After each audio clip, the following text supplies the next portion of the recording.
இனி நீங்கள் மகிழ்வதற்கான நேரம். எங்கள் தலைப்புமே இந்த உணவு சம்பந்தப்பட்ட விஷயமா வச்சுருக்கோம். அப்படின்னு நீங்கள் ஒரு யோசிக்கக்கூடாது. ஆஹா, இது நம்மளுக்கு செட் ஆகாது, கிளம்புவோமா அப்படின்னு நினைக்காங்க. இது ரொம்ப அவசியம். அதே போல் 6 பேர் உட்காந்துருக்காங்களே, இன்னைக்கு என்ன ஆக போதோ ஏதாக போன்னு சொல்லி நீங்கள் பயந்துட வேணாம். ரொம்ப இயல்பாக அழகாக பேச போகிறாங்க. தலைப்பு என்ன? எல்லாத்துக்கும் ஒரு தலைப்பு ரொம்ப அவசியம். ஒரு மனுஷனை ரொம்ப அவனை அழகுபடுத்துறதே அவனுடைய பெயர் தான். அதே போல் ஊருக்கு அழகு சேர்ப்பதுமே அந்த ஊருடைய பெயர் தான். இப்போ சென்னை சிங்கார சென்னைன்றோம் இல்லையா, அது மாதிரி இந்த பட்டிமன்றத்துக்கு அழகு எதுனா அதனுடைய தலைப்பு. ஆனால் ரொம்ப இனிமையான தலைப்பா, ரொம்ப புது தலைப்பா உங்களுக்காக உணவுத்துறையோடு இணைந்த ஒரு தலைப்பா வச்சிருக்கும்.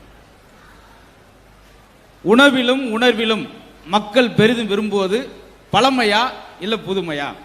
பழைய உணவு முறை ரொம்ப சிறப்பானதா இல்லை இப்போ சாப்பிட்றோமே அதிநவன இந்த துரித உணவு இது ரொம்ப சந்தோஷமா இருக்க, எங்கள் குடும்பத்துக்கு ஜாலியாக இருக்குன்னு பேசுறதுக்கு தான் அவங்க. அதே போல் ரொம்ப குறைவாக தான் பேச போகிறாங்க, ரொம்ப நேரம் பேச மாட்டாங்க. நீங்கள் எங்களுக்கு செய்ய வேண்டியதெல்லாம் என்னென்னா, நல்லா உற்சாகமாக கரகோஷம் எழுப்பி பேச்சாளர் பெருமக்களை சந்தோஷப்படுத்தினா அவங்க சந்தோஷப்படுவாங்க. ஏன்னா ரொம்ப ரொம்ப நெருக்கடியான ஒரு இடம். அருமையான சென்னைக்கு என்ன ஒரு பெரிய மிகப்பெரிய அழகு சிறப்பு அப்படின்னா, இப்போ கோயம்புத்தூர்னா அந்த ஊரில் கோயம்புத்தூர்காரங்க மட்டும்தான் இருப்பாங்க, மதுரைனா மதுரைக்காரங்க மட்டும்தான் இருப்பாங்க. ஆனால் சென்னையோட அழகு பார்த்தீங்கன்னா, இந்த 37 மாவட்டத்தில் இருக்க எல்லாருமே இருக்கக்கூடிய ஒரு ஊர் இருக்குன்னா அதான் சென்னை. அப்படிதான் எல்லா ஊருக்காரங்களும் இருப்பாங்க. ஆமாம், சில நேரம் சென்னை பாசி தெரியுன்னா ஒரு மார்க்கெட்டில் ஒரு கீரை கூட வாங்க முடியாது. பார்த்துருக்கீங்களா? போய் கேட்டு பாருங்க, எப்படி கீரை? நான் நல்லா கீரை, நீ எப்படி கீரை? இல்லைங்க, எப்படி கீரை? நான் நல்லா இருக்கிறேன். மதியம் 3 மணி வரைக்கும் கிடப்பார். அந்த பேச்சுமே ஒரு அழகு. அப்படியாப்பட்ட இந்த சிங்கார சென்னையில் இன்றைய தினம் எங்களுடைய நிகழ்வை, அதுவும் தமிழுக்காக கூடியிருக்க பெருமக்கள், தாயவே மதிக்க இந்த காலகட்டத்தில் தமிழை மதித்து இத்தனை பேர் அதை நின்று கேட்க நினைக்கிறேன். அதுக்கே உங்களுக்கு நாங்கள் ஒரு பெரிய நன்றி சொல்லணும். அவங்கள ஒரு சின்ன அறிமுகம். உணவிலும் உணர்விலும் மக்கள் விரும்புவது பழமையைத்தான் என்று பேசுறதுக்கு நிறையா மேடை பேச்சாளர்களை உருவாக்கியவர், நிறையா தொலைக்காட்சியில் அவங்களை பேச விட்டு மகிழ்வித்தவர். அது மட்டும் இல்லாமல் பல்வேறு நிகழ்ச்சியோட இயக்குநராக இருந்திருக்கக்கூடிய மரியாதைக்குரிய அண்ணா சிங்காரவேலு அவர்களுக்கு ஒரு பெரிய கரகோஷம் கொடுத்துருங்க. எங்களெல்லாம் ஆளை பார்த்தோன்னா உங்களுக்கு ஒரு சந்தேகம் வரலாம், இவங்க வட்டி மன்றம் பேசி நம்ம கேட்கவா அப்படின்ற சந்தேகப்படாங்க. பார்க்கும்போது அப்படித்தான் தெரியும், பேசும்போது அப்படித்தான் தெரியும் அப்படி நினைக்காங்க. பேசும்போது சிறப்பாக பேசுவாங்க. அதே அன்னைக்கு 2ஆம் பேச்சாளராக பேச வந்து நிறையா தொலைக்காட்சி தொடரில், விஜய் டிவி, சன் டிவி தொடர்களில் நிறைய நடிச்சுக்கிட்டு இருக்காங்க. பல்வேறு நகைச்சுவை சார்ந்த பட்டிமன்றங்கள், கருத்தரங்கள் என்னென்ன இருக்கோ, ரசிகர் மன்றத்தோட 10 நிமிஷம் பேசிட்டு தான் வரும். அந்த அப்படி அந்த அந்த கண்டினியூட்டி வேணும்ன்றக்காக பேசாத மேடை கிடையாது. தூக்கு மேடையில் ஒரு 10 நிமிஷம் பேசுற உள்ளதான். தூக்கு போட போற இருங்க 2 நிமிஷம் பேசிக்கிறேன், ஏய் உன் ஜோக்க கேட்டு தூக்குலே தொங்குற அப்படின்னா, அது மாதிரி எங்களுக்கு எல்லா மேடையும் ஒன்றுதான் சொல்றாங்க. அப்படி ஒரு பன்முகம் கொண்ட சென்னையை சேர்ந்த வழக்கறிஞர் சந்தியா அவர்களுக்கு உற்சாகமான கரகோஷம். இதே கரகோஷம் கடைசி வரைக்கும் இருந்தா எனக்கு கொஞ்சம் ஆறுதலா இருக்கும். ஒரு ஆளும் பேசணும்னா 100 பேரா எந்திரிச்சு குபீர் போயிடக்கூடாது. ஆமா, எங்களுக்கு படபடன்னு குப்புன்னு வேர்த்து குப்பரக்க விழுந்துருவோம். எங்களுக்கு அப்படி ஒரு நோய் இருக்கு, தயவுசெய்து பார்த்துக்குங்க. அதே போல ரெடியா இருக்கார் 3ஆம் பேச்சாளருக்கு, பேசுறதுக்கு ரெடியா இல்லை, எந்திரிச்சு வணக்கம் சொல்றதுக்கு தான் ரெடியா இருக்கார். ஆமா, நீங்கள் அவரை நிறைய பட்டிமன்றங்களில், விஜய் தொலைக்காட்சியில் நிறைய நிகழ்ச்சியில் பார்த்துருக்கலாம். தமிழை ரொம்ப அழகுற நிறைய மக்களுக்கு தேவையான செய்தியில் அவர் யூடியூப்லையும் கொண்டு வந்து சேர்க்கக்கூடிய அருமை நண்பர் ராஜ் மோகன் அவர்களுக்கு நிறைய கரகோஷம்னா சும்மா இல்லை, செலவழிச்சு குட்டியானையில் ஏற்றிட்டு வந்து இறக்கியிருக்காரு 55 பேரை. ஆமாம், 9 மணி வரைக்கும் 600 பேசி ஆளை கூட்டு வந்திருக்காரு. இது எங்களுக்கு அமையாமல் போச்சு. ரொம்ப அழகு. பழமையின் பேசுறதுக்கு இந்த முத்தாய்ப்பான 3 பேர்கள் அப்படி கிடையாதுங்க. புதுமைக்கு வந்து பாருங்க, எல்லாமே ட்ரெண்டிங். ஒரு முன்னாலாம் நம்மளுக்கு எங்க அட்ரஸ் கேட்டாலும் ஆட்டோக்கார் தான் சொல்லுவார்.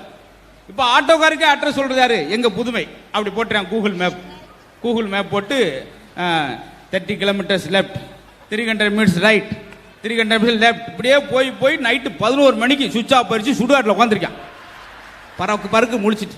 அங்கே வேணா டெட் பாடியை நம்மளுக்கு அட்ரஸ் சொல்லும். ஆனாலும் எங்களுடைய புதுமை தானே உங்களுக்கு வழிகாட்டுது. எங்க வழிகாட்டு ஒரு முக்கியம் இல்லைங்க, நாங்கள் வாழ்ந்து காட்டுவராகவே இருக்கோம். எங்கெங்க உங்க அழைச்சிட்டு போகணும் அங்கெல்லாம் அழைச்சிட்டு போறோம். பேசுகிற முறையுமே அப்படித்தான் பேசுகிறேன். ஐடி கம்பெனியில் முன்னெல்லாம் பழமையில் என்ன குழந்தை ஆனா பொண்ணா வரவா செலவா மகாலட்சுமியா மகாவிஷ்ணுவான்னு பேசுவாங்க. இப்போ அப்படிலாம் கிடையாது. ஐடி கம்பெனியில் வேலை பார்க்குறேன், அவன் சொல்கிறான் என்ன டவுன்லோட் ஆயிடுச்சா, உடனே இவர் இப்போ தான் அப்லோட் ஆகிட்டு இருக்கு. அவர் என்ன அங்கங்கே பஃபர் ஆகுது, நீ என்ன நான் சுவிட்ச் ஆஃப் பண்ணிட்டேன். அது ட்ரெண்டிங் ஏற்ற மாதிரி பேச பழகிட்டேன். அதாங்க எங்க அணி அப்படின்னு பேசுறதுக்கு நிறையா யூடியூப்ல பார்க்கலாம். உண்மையிலேயே அது மட்டும் இல்லாமல் எல்லா டிவிலையும் அன்னைக்கு பார்க்குற சிசிடிவிலும் 10 நிமிஷம் பேசிக்கிட்டே இருக்கு.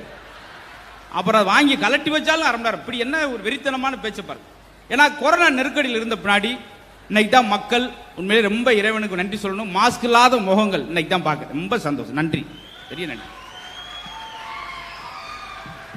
இந்த கைதட்டை வாங்குறதுக்கு நாங்கள் படுற பாடு இதே மகிழ்ச்சி தொடரும். ஏன்னா அந்த கொரோனா டயத்தில் அவ்வளோ நெருக்கடி செஞ்சோம். பார்த்தீங்களா, ஒரு கல்யாணத்துக்கே சார் 50 பேர் தான் சார் அலவுட், 50க்கு மேலே வரக்கூடாது. கல்யாணத்துக்கு 50 பேர் தான். மண்டபத்து வாசலில் சட்டரை ஓப்பன் வாங்க 29 30 40 50 சட்டரை மூடிட்டா மாப்பிள்ளை வெளியே கிடக்க. ஹலோ நான் தாங்க டைம்ல போயா அப்படி. அப்புறம் வெளியே செக்யூரிட்டிக்கு தாலி கட்டிட்டு போயிருக்கான்பா செவனின். எவ்வளவு நெருக்கடி. அதனால தான் சொல்றது அழகா. ஆனா இந்த கொரோனாவுக்குள்ளேயும் சிலர் கொண்டாட்டமா தான் இருந்தான். ஒருத்தன் கவிதை எழுதுறான், ஊரெல்லாம் பரவுது கொரோனா, நான் உன் கனவுல வர்றேனா அப்படின்னு இருக்கேன். அதுல ஒருத்தன் அது மாதிரி ஒரு ஆளுக்கு எப்பயுமே ஒரு சம்பவம் நடந்துச்சுன்னா ஒரு ஆளுக்கு மகிழ்ச்சியா இருக்கும், ஒரு ஆளுக்கு நெகிழ்ச்சியா இருக்கும், ஒரு ஆளுக்கு பிரச்சனையா இருக்கும். ஆனா இந்த பட்டிமன்றத்தை பொறுத்த மட்டுக்கும் பேச போற பேச்சாளர்கள் திறம்பட பேசுவாங்க. புதுமை என்ற அணிக்கு நல்ல ஒரு யூடியூபர், நிறைய பட்டிமன்ற நடுவர், இப்படி பல்முகங்களை கொண்ட ஒரு கல்லூரியில் ஒரு மோட்டிவேஷன் ஸ்பீக்கர், இப்படி பன்முகம் கொண்ட கோயில்பேட்டை சேர்ந்த அன்னபாரதி அவர்களுக்கு உற்சாகமான கரவசம் கொடுப்பாங்க. அதுக்கு இடையில ஒரு ஜீவன் பாவம், பெண்களுக்கெல்லாம் மாட்டிக்கிட்டு நம்ம பேசுவோமா இல்லை லைட் ஆஃப் பண்ணி எந்திரிச்சு ஓடிடுவோமா அப்படின்னு ஒரு பதட்டத்திலே இயங்கிட்டு இருக்க ஒரு மனிதன். எப்பவுமே ஆண்கள் அப்படித்தான் போகணும், நெருக்கடியிலே இருப்பார். அவரும் நிறையா காலங்கள் கிட்டத்தட்ட 1/4 நூற்றாண்டாக மேடையில் பேசி வர்றார். அப்படின்னா எவ்வளோ பேச்சு பேசுவார்னு பார்த்துங்க. ஆனால் இன்னைக்கு 15 நிமிஷம் தான் பேசுவார். நீங்கள் பார்த்துடுறாங்க. நல்ல ஒரு தமிழ் சிந்தனையாளர், தமிழ் ஆர்வலர், அதான் ரொம்ப முக்கியம். அதுபோக நிறையா பட்டிமன்றம் பாட்டு மன்றங்களை பங்கெடுத்து சிறப்பாக தமிழுக்கு பெருமை சேர்த்து வரக்கூடிய நெல்லை சுப்பையா அவர்களுக்கு, அதே போல அவங்களும் தமிழ் சார்ந்த மேடையை நிறைய தொகுத்து வழங்கியிருக்காங்க. தமிழில் பேச்சு போட்டியும் சில தொலைக்காட்சியில் நடத்தியிருக்காங்க. அது மட்டும் இல்லாமல் நிறையா பட்டிமன்றங்கள், ரொம்ப அறிவார்ந்த பெரிய செம்மல்கள் நடுவர்லாம் பேசி பாராட்டை பெற்றிருக்கக்கூடிய நித்திய பிரியா அவர்களுக்கு உற்சாகமான கரகோஷம் கொடுத்து வாழ்த்து தெரிவிச்சிருங்க. இதுதான் எங்கள் அணி. இனி நீங்கள் செய்ய வேண்டிய பூரா உங்கள் கையில் தான் இருக்கு. இவங்க எந்த அளவுக்கு பேச போகிறாங்க, எந்த அளவுக்கு பாராட்டு வாங்க போகிறாங்கன்றது நீங்கள் உற்சாகப்படுத்தி நல்ல செய்தி சொல்லும்போது கைதிட்டு ரசிங்க, நல்ல ஜோக் சொல்லும்போது மகிழ்ச்சியாக சிரிங்க. மாற்றி செஞ்சுறாங்க. நல்ல செய்தி சொல்லும்போது விழுந்து விழுந்து சிரிச்சு செய்தி, ஆமாம் சிரிப்பு சொல்லும்போது சிந்தனையில் உட்காந்துறாங்க. முழுக்க சென்னை தான் நிறையா மக்களை வாழ வச்சிருக்கு. இன்னைக்கு பட்டிமன்றத்திலும் அவங்க ரொம்ப எதிர்பார்ப்பு எதை நோக்கினா நீங்கள் நல்லா கைதிட்டுவீங்க, உற்சாகப்படுத்த வேண்டிய எண்ணத்தில் தான் தலைப்பை சொல்லிட்டோம். சாப்பாடு மட்டும் இல்லைன்னா நம்மளாம் என்ன ஆகும்? வெளிநாட்டுக்காரன் பாருங்க, சின்ன ஸ்பூன் வச்சு பட்டும் படாமல் தொட்டும் தொடாமல் சாப்பிட்ற ஸ்டைலா. நானும் எத்தனையோ ஊருக்கு போயிருக்கிறேன். நம்ம அப்படி கிடையாது. அது பட்டும் வந்து அவர் மோரை கூட போர்க்கு வச்சு சாப்பிட்றாங்க. ஒரு லிக்விட் வருமா? அது பெருமைக்கு எறும்பு மேய்ச்ச மாதிரி தான். ஆனால் பார்த்தீங்கன்னா நம்ம ஊர்ல எல்லாம் மொழி வரைக்கும் கையா இருக்கணும். தருக்குன்னு ரசத்தில் பிசைஞ்சு ரசம் ஒளிக்கிட்டு ஓடுது. இலைய தூக்கிட்டே ஓடுறேன். ஹோ ஹோ ஹோ புடின மடக்கின சாப்பிட்டு இங்க இருந்து இருக்கலாம். சில ஏப்ப விட்டான்னு வச்சுக்கோ, ஏண்டு அப்பளம் பறந்து ஓடி பக்கத்து மட்டத்தில் கிடக்கும். பார்த்தீங்களா? ஏன் தப்பா சொல்ல சார், இப்படித்தான் ரசிச்சு ருசி சாப்பிடும். ஆனால் இன்னைக்கு உங்கள் நவீன உணவுன்னு பேசுறீங்களே, முறையா சமைக்கிறீங்களா? சமைச்சிட்டு பெருமையா என்ன சொல்லுதுங்க, ஏங்க இட்லி செஞ்சிருக்கேன், இட்லிக்கு என்ன வைக்க, ஒரு சுத்தியில் எடுத்து விடி, அது மூலம் 2 உடைக்கிறதுக்கு. நம்ம கதை இப்படித்தானே இருக்கு. ஆனால் அந்த காலத்தில் அவங்க சமைச்ச பார்த்தா அடரல பிரமாதமா இருக்கு அப்படின்னு அவங்க பேசுவாங்க. ஆனால் இவங்களும் சும்மா இல்லை, யூடியூப்பை பார்க்குதுங்க. காலைல 8:30 மணிக்கு சிக்கன் டிக்கா, பர்கர், பீஸா எல்லாம் எப்படி செய்வது எல்லாம் பார்த்துட்டு 3 மணிக்கு எதை செஞ்சு வைக்குதுங்க, உப்புமாவை செஞ்சு வைக்குதுங்க. அட்டி சண்டாளி, என்னடி 3 மணி நேரம் பார்த்தா ஏதோ ஒன்றை செஞ்சேன்னா நம்ம நிலைமை பார்த்தீங்களா? இவ்வளோ நேரம் பார்த்துட்டு உப்புமா இதுக்கா பார்த்தேன். அதில் சுடுதண்ணி எப்படி சுடுதண்ணி வைக்கிறதுக்கு யூடியூப்ல போய் பார்க்குது. இதெல்லாம் தொகுத்து பேச போகிறோம். நல்லா ரசிங்க. முழுக்க இந்த சனி ஞாயிறு லீவ் நம்மளுக்கு ரொம்ப டென்ஷன் சார். எங்கே போனாலும் அந்த டென்ஷனை குறைக்கிறதுக்கு இப்படி ஒரு நிகழ்ச்சி வேணும். சில பாருங்க ரசிக்காம எதையுமே விரும்பாம இருக்கவனுக்கு ஆயுள் காலம் கம்மி சார். ஒருத்தர் ஐசியூஆர்ல சீரியஸா இருக்கான்னா என்ன அர்த்தம்? அவன் வாழ்நாளும் சீரியஸாவே இருந்திருப்பான். வாயா வருவோம் இவ்வளவுதான். இன்னைக்கு நம்ம பட்டிமன்றம் நடக்குதுங்க, நடந்து அங்க போனா சிரிக்கலாமியா, சிரிச்சு அப்படிலாம் இருக்காங்க. கஞ்சத்தனம் இல்லாம உற்சாகப்படுத்தி ரசிங்கன்னு சொல்லிட்டு உணவிலும் உணர்விலும், அதனால் உணர்வு என்ன, மனித நேயம் தான் சார். அன்னைக்கு எப்படி இருந்துச்சு, ஒரு ஆள் அடிபட்டா உடனே 108 போன் பண்ணுவான், மாட்டு வண்டியை கூப்பிடுவான். இன்னைக்கு ஒரு ஆள் அடிபட்டு விட்டு உடனே செல்போன் எடுத்தான், 108க்கு நினைச்சா பட்டக்குன்னு செல்ஃபி எடுத்து போடுறான். புதிதாக இறந்துள்ளார், தேங்க்யூ, நன்றி, வாழ்த்துக்கள். இறந்ததுக்கு வேணா வாழ்த்து சொல்லுவான் ஐயா. எங்க முருக மரத்தில் விழுந்தா 300 பேர் ஓடியாந்தாங்க தூக்குறக்கு பழமையில். ஆனா இன்னைக்கு 2 வீலர்ல ஒருத்தர் விழுந்து எடுக்கான், இறங்காமலே கேட்கிறான் என்னாச்சு, ஒரு ஆள் இறந்துட்டாரு. ஒரு ஆள் தானாக்கும் ஓயா, அங்கெல்லாம் 15 பேர் அப்படின்னு ஒரு காட்சி மாதிரி பார்க்குறோம். இதைத்தான் உணர்வுன்னு சொல்றது. எல்லாத்திலும் உணர்விலும் உணர்விலும் சிறந்தது எங்களுடைய பழமையே என்று சொல்லி முதலாவதாக உங்களுடைய கரகோஷத்துக்கிடையே திருமிகு அண்ணா சிங்காரவேல் அவர்களை உங்களுடைய அன்பான வரவேற்புக்கிடையே வரவேற்கிறோம். வாங்கய்யா.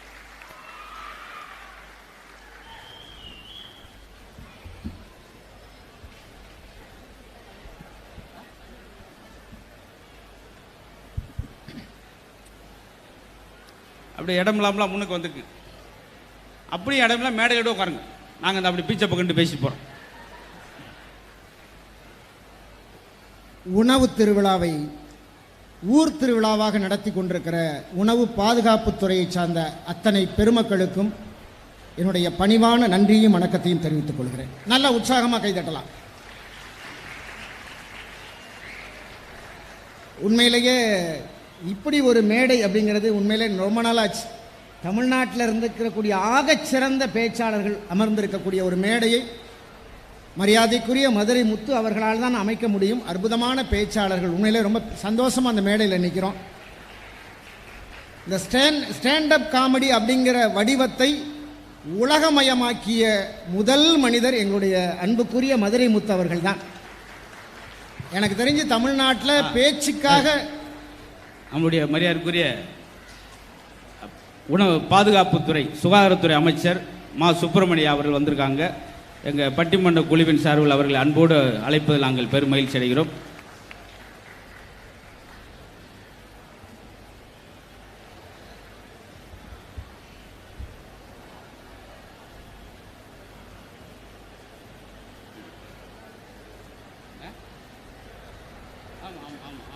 குறைச்சம் பேசணும், ஆனால் முக்கியமான பயணம்.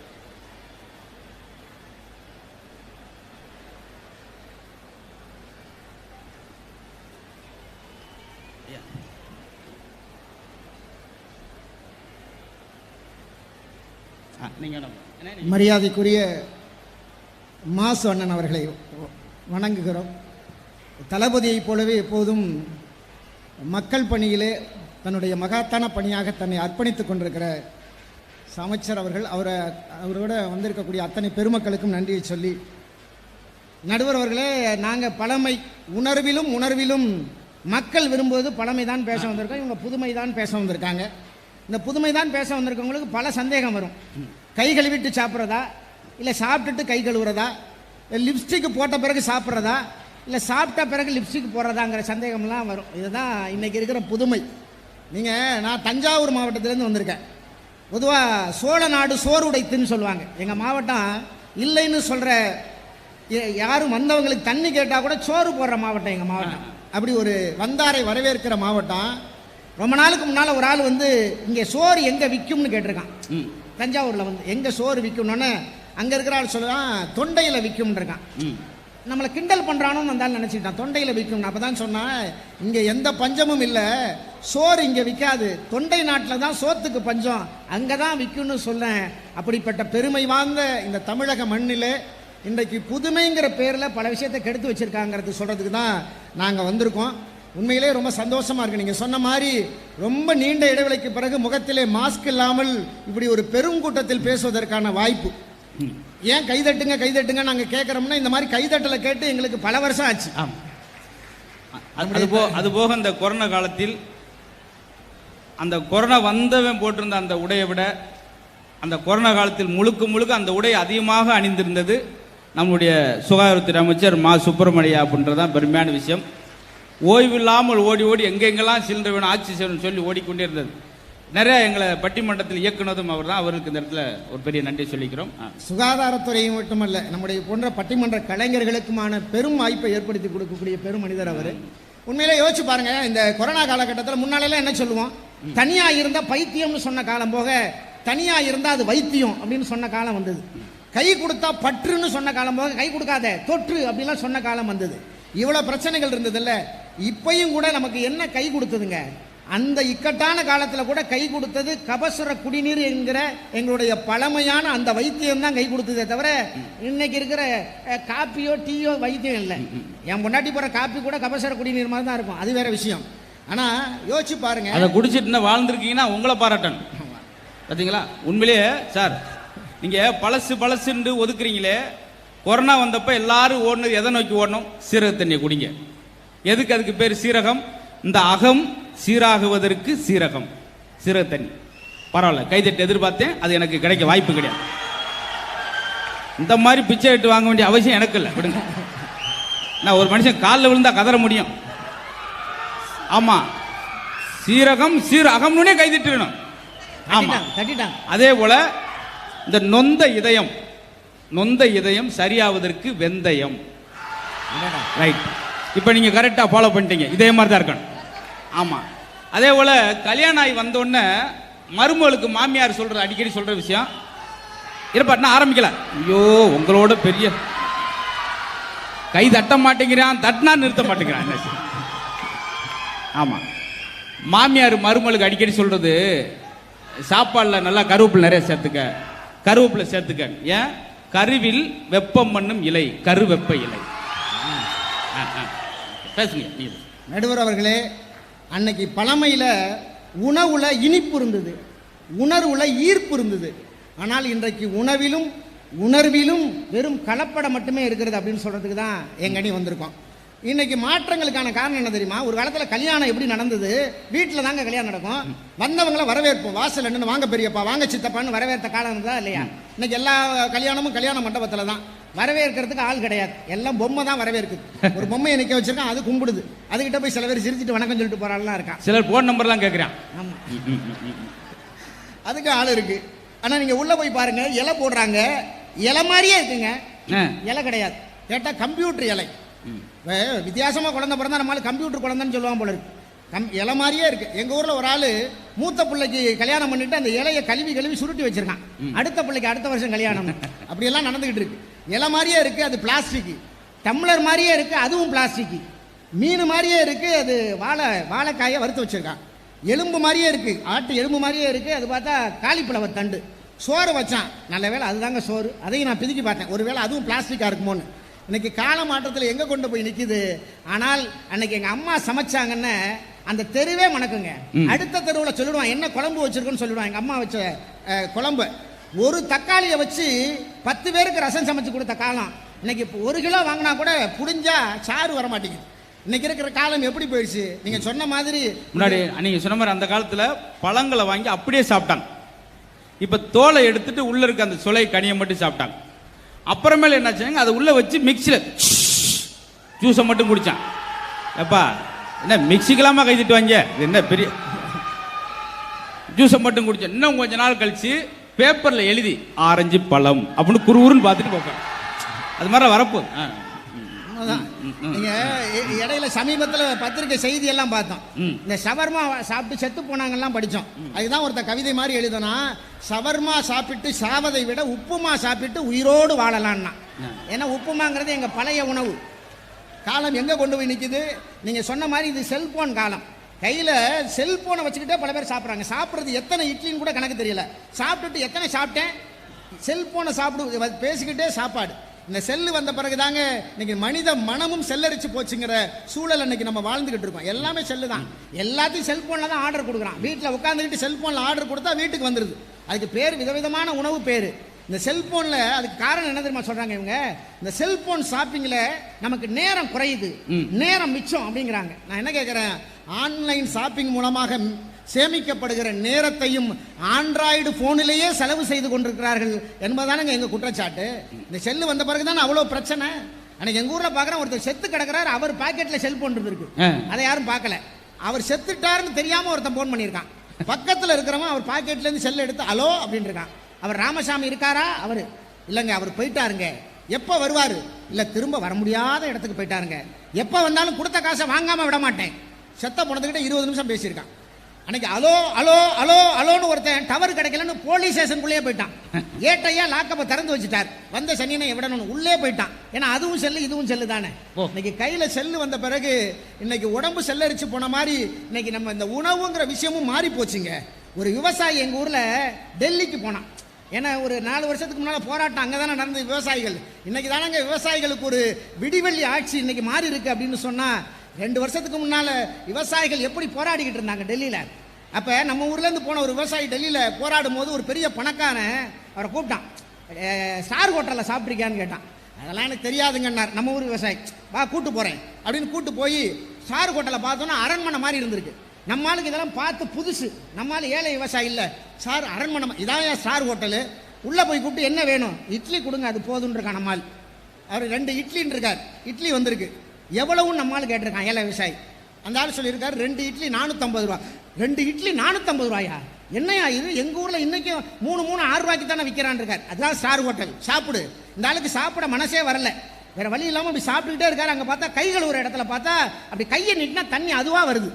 ஆச்சரியப்படுறாரு. என்னடா அது கையை நீட்டினா தண்ணி வருது? நம்ம ஊர்ல எல்லாம் பைப்பை திருவணும், இங்க கையை நீட்டினா தண்ணி அதுவா வருதுன்னு பாக்குறாரு.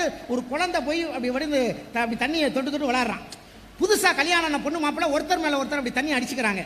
எல்லாத்தையும் அந்த ஏழை விவசாயி பார்த்துட்டு 2 இட்லியை சாப்பிட்டுட்டு போதும்னு சொல்லிட்டு அந்த ஆளு போய் இப்படி கையை நீட்டினா பாருங்க, அப்படி தண்ணி தன்னால வந்தது. கையை கழுவிட்டு அந்த ஹோட்டலை விட்டு வெளியில வந்துட்டு பூமியை மானத்தை அண்ணாந்து பார்த்த நம்ம ஏழை விவசாயி சொன்னா, இங்கெல்லாம் அப்படி கையை நீட்டினா தண்ணி வருது. நாங்கள் எங்கள் ஊரில் விதைச்சிட்டு வானத்தை பார்த்து மழை வருமானு ஏங்கிக்கிட்டு இருக்கோம். இந்த தண்ணி கையை நீட்டினு தண்ணி வர்ற மாதிரி அண்ணாந்து வானத்து மேகத்தை பார்த்தா மழை வர்ற மாதிரி இருந்தா இந்த பூமி எப்படி சுபிட்சமா இருக்கும்னு யோசிச்சு பார்த்தாங்க. அதாங்க கால மாற்றம். எல்லாரும் நல்லா இருக்கிற எண்ணம் அன்னைக்கு பழமையில் இருந்தது. இன்னைக்கு அப்படி இல்லை. ஒரே விஷயத்தை சொல்லி நிறைவு செய்கிறேன். இந்த சுகருங்கிறது எப்பங்க வந்துச்சு? 25-30 வருஷத்துக்கு முன்னால இருந்ததா? இன்னைக்கு தானே வந்திருக்கு. எல்லாருக்கும் சுகர். டீ கடைக்கு 10 பேர் போனா ஜீனி இல்லாம போடுங்க, இனிப்பு இல்லாம போடுங்க, சுகர் இல்லாம போடுங்க. டீ கடைக்காரர் பாலே இல்லாம போட கத்துக்கிட்டார். ஒருத்தன் கிளாஸ் எல்லாமே டீ போட்டு இருக்கான். ஐயோ அமைதி அமைதி. அவன் டீ கடையை வித்துட்டு போயிட்டான். அதுல யாருக்காவது சொன்னார் பாருங்க, கலப்படம் நிறையா. வாரியார் அவர்கள், திருவனந்த வாரியார் அவர்கள் மேடையில் பேசிக்கிட்டு இருப்பாரு. கீழே கேள்வி எல்லாம் கேட்டு பரிசெல்லாம் கொடுப்பார். அப்படி கேட்கும்போது மேடை வந்து கேட்பாங்க. ஒருத்தர் வந்து கேட்டேன், ஐயா நான் ஒரு மளிகை கடை வச்சிருக்கேன், அந்த மளிகை கடையில் என்ன படம் மாட்டலாம்? பெருமாள் படம் மாட்டலாமா, விநாயகர் படம் மாட்டலாமா? அதுக்கு வாரியார் பதில், நீ என்ன படத்தை வேணாலும் மாட்டிக்க, ஆனா கலப்படம் பண்ணி மாட்டிக்கிறதா, போயிட்டு வா அப்படின்றார். அது மாதிரி நிறைய கலப்படம் ஆகி போச்சுட்டு இன்னைக்கு யுகத்துல புதுமைக்கு நீங்க அதெல்லாம் பதில் சொல்லணும்பா. ஆமா, ஒரே செய்தி தான் நடுவர் அவர்களே. அன்னைக்கெல்லாம் சாப்பிட்டோம், உணவே மருந்து, மருந்தே உணவா இருந்தது. இன்னைக்கு மருந்தை சாப்பிட்டுட்டு இருக்கமே. இன்னைக்கு உலகத்துல முதலிடத்துக்கு வரப்போகுது நீரழிவு நோயில்னு சொல்றாங்கன்னா என்ன காரணம்? இஷ்டத்துக்கு சாப்பிடுறது. கொரோனா காலகட்டத்தில் இந்த இனிப்பகம்னு சொல்றாங்களே பேக்கரி, 6 மாசம் 1 வருஷம் பூட்டி இருந்தது. எந்த பலகாரமாவது கெட்டு போனுச்சா? நம்ம ஊர்ல மைசூர் பாக்கு நம்ம வீட்டில் செஞ்சா 10 நாள்ல கெட்டு போயிருதுங்க. ஆனா கடையில் இருக்கிற மைசூர் பாக்க ஜாங்கிரியா கெட்டு போவே இல்லை. 1 வருஷம் அப்படியே வச்ச இடத்துல வச்ச மாதிரி அதே வாசத்தோட இருக்கு. என்ன காரணம்? அத்தனையும் இன்னைக்கு நம் உடல் கெட்டு போகிற ரசாயனத்தை கலந்து கொண்டிருக்கிறார்கள்ங்கிற கொடுமையான விஷயம் இன்றைக்கு இந்த புதுமையிலே மாறிக்கொண்டிருக்கிறது. சாப்பிட்ட உணவு செரிக்கணுங்க, அதுதான் சரியான உணவாக இருக்க முடியும். அந்த உணவை தந்தது பழமைதான் என்கிற நல்ல தீர்ப்பை நீங்கள் தர வேண்டும் என்று கேட்டு இதுகாரும் இருந்து கேட்ட உங்கள் அத்தனை பேருக்கும் நன்றி கூறி வணக்கம் கூறி விடைபெற்றுக் கொள்கிறேன். நன்றி, வணக்கம். ரொம்ப அழகு. பட்டிமன்றத்தில் முதல்ல பேசுறவர் ரொம்ப வேகமாகவும் மக்களை கட்டி போட வைக்கிற மாதிரி இருக்கணும். நீங்களுமே இந்த பட்டிமன்றம் முடியும் தட்டிக்கும் இருக்கையிலும் இரு கையிலும் இருக்கும்படி கேட்டுக்கொள்கிறேன். இது ஒரு ஒரு 10, அதான் நான் யாரும் கூட்டு வரலங்க, அவனா வந்திருக்கேன், என்னை சந்தேகப்படாதீங்க. இந்த நவீன யுகத்தில் எல்லாமே மாறி போச்சுன்னு சொன்னார் சார். முன்னெல்லாம் கல்யாணத்துக்கு இவ்வளவு தாம்பளத்தில் தேங்காய் வளப்பில் வச்சு வாங்கன்னு கூப்பிடுவாங்க. பார்த்தோமா, எல்லா விஷயம் சந்தனம் தெளிப்பாங்க. இப்போ சானிடைசர் தெளிச்சோம் ஒன்று. அதுக்கடுத்து பாருங்க, டிஜிட்டல் கல்யாணம் போன வாரம் ஒன்று பார்த்தேன். டிஜிட்டல் கல்யாணம் சார், கல்யாணத்துக்கு போயிருக்கேன். 1500 பேர் வந்திருக்காங்க. அத்தனை பேர் காலையில் விழுகிறார் அவர். பொத்து எதுக்கு எந்திரிங்க, ஏங்க இவ்வளவு மரியாதை? எல்லாரும் காலையில் விழுகிறீங்க. என் செருப்பு எப்பயும் போட்டிருக்கேன்னு தெரியல சார், வந்தெழுந்து பார்க்குறேன் காணாம. இதை விட தான் முக்கியமான விஷயம், 10,000 ரூபா செய்முறை செஞ்சீங்கன்னா நான்வெஜ் போகும் வழி. 5,000 ரூபா செஞ்சீங்கன்னா சைவம் செல்லும் வழி. 2,000 ரூபா செஞ்சீங்கன்னா சூப்பு, அதுக்கும் கீழே செஞ்சல விரல சூப்பு நீ வாட்டுக்கு போயிட்டு வரைக்கும் போ. நவீன யுகத்தில் இப்படியெல்லாம் பண்ணிட்டீங்களே, கல்யாணத்தில் டிஜிட்டல் கல்யாணம் பார்க்கலாமாங்க அப்படின்ட்டு கொந்தளிச்சு பேசியிருக்கார். அதற்கெல்லாம் உணவிலும் உணர்விலும் மக்கள் விரும்புவது எங்களுடைய புதுமையைத்தான். புதுமைக்கு வந்து வாருங்க, வேகமா இருக்குங்க, பரபரப்பா பாத்தீங்களா. அது அன்னைக்கு ஒருத்தர் சொல்றான், எங்க அக்கா ஹாஸ்பிட்டல் இருக்காங்க, என்னடா என்னவா இருக்காங்க, டாக்டரா இருக்காங்க. அது இப்படி சோகமா வேணா சொல்லுவான் ஐயா. இது ஒரு புது நகைச்சுவை, அப்படித்தான் இருக்கும். வாங்க, இப்பொழுது அன்னபாரதி அவர்களை அன்போடு அழைக்கிறேன். வாங்க. தமிழுக்கு முதற்கோடி வணக்கங்கள். நடுவர் அவர்களே, திருவாரூர்னா தேர் அழகு, திருவிடை மருதூர்னா வீதி அழகு, வேதாரண்யம்னா விளக்கு அழகு, சிங்கார சென்னைனாலே கொள்ளை அழகு அப்படின்னு நிரூபிச்சுட்டு இருக்கிற ரசிக பெருமக்கள், நடுவர் அவர்களே அழகான தலைப்பு கொடுத்துருக்கிறீங்க. இன்னைக்கு வந்து உணவிலும் உணர்விலும் சிறந்து விளங்குவது பழமையா புதுமையான்னு சொல்லிட்டு நான் இவ்வளவு உட்காந்து என்ன எழுதிட்டு இருந்தேன் தெரியுமா சார்? என்ன எழுதுறீங்க? உங்களை வாழ்த்தி ஒரு 2 வரி கவிதை சார். வந்து உட்காருமா. ஏன் சார்? எழுது. ஆமா, எழுதுறது ஒரு 5-6 வரி சேர்த்து எழுத வேண்டியானா? இல்ல சார், 2 வரி சொன்ன உடனே அப்படி நம்மளுடைய சென்னை மக்கள் எப்படி சும்மா நச்சுன்னு கைத்தல கொடுக்க போறாங்க பாருங்க. வாழ்த்திட்டுமா சார்?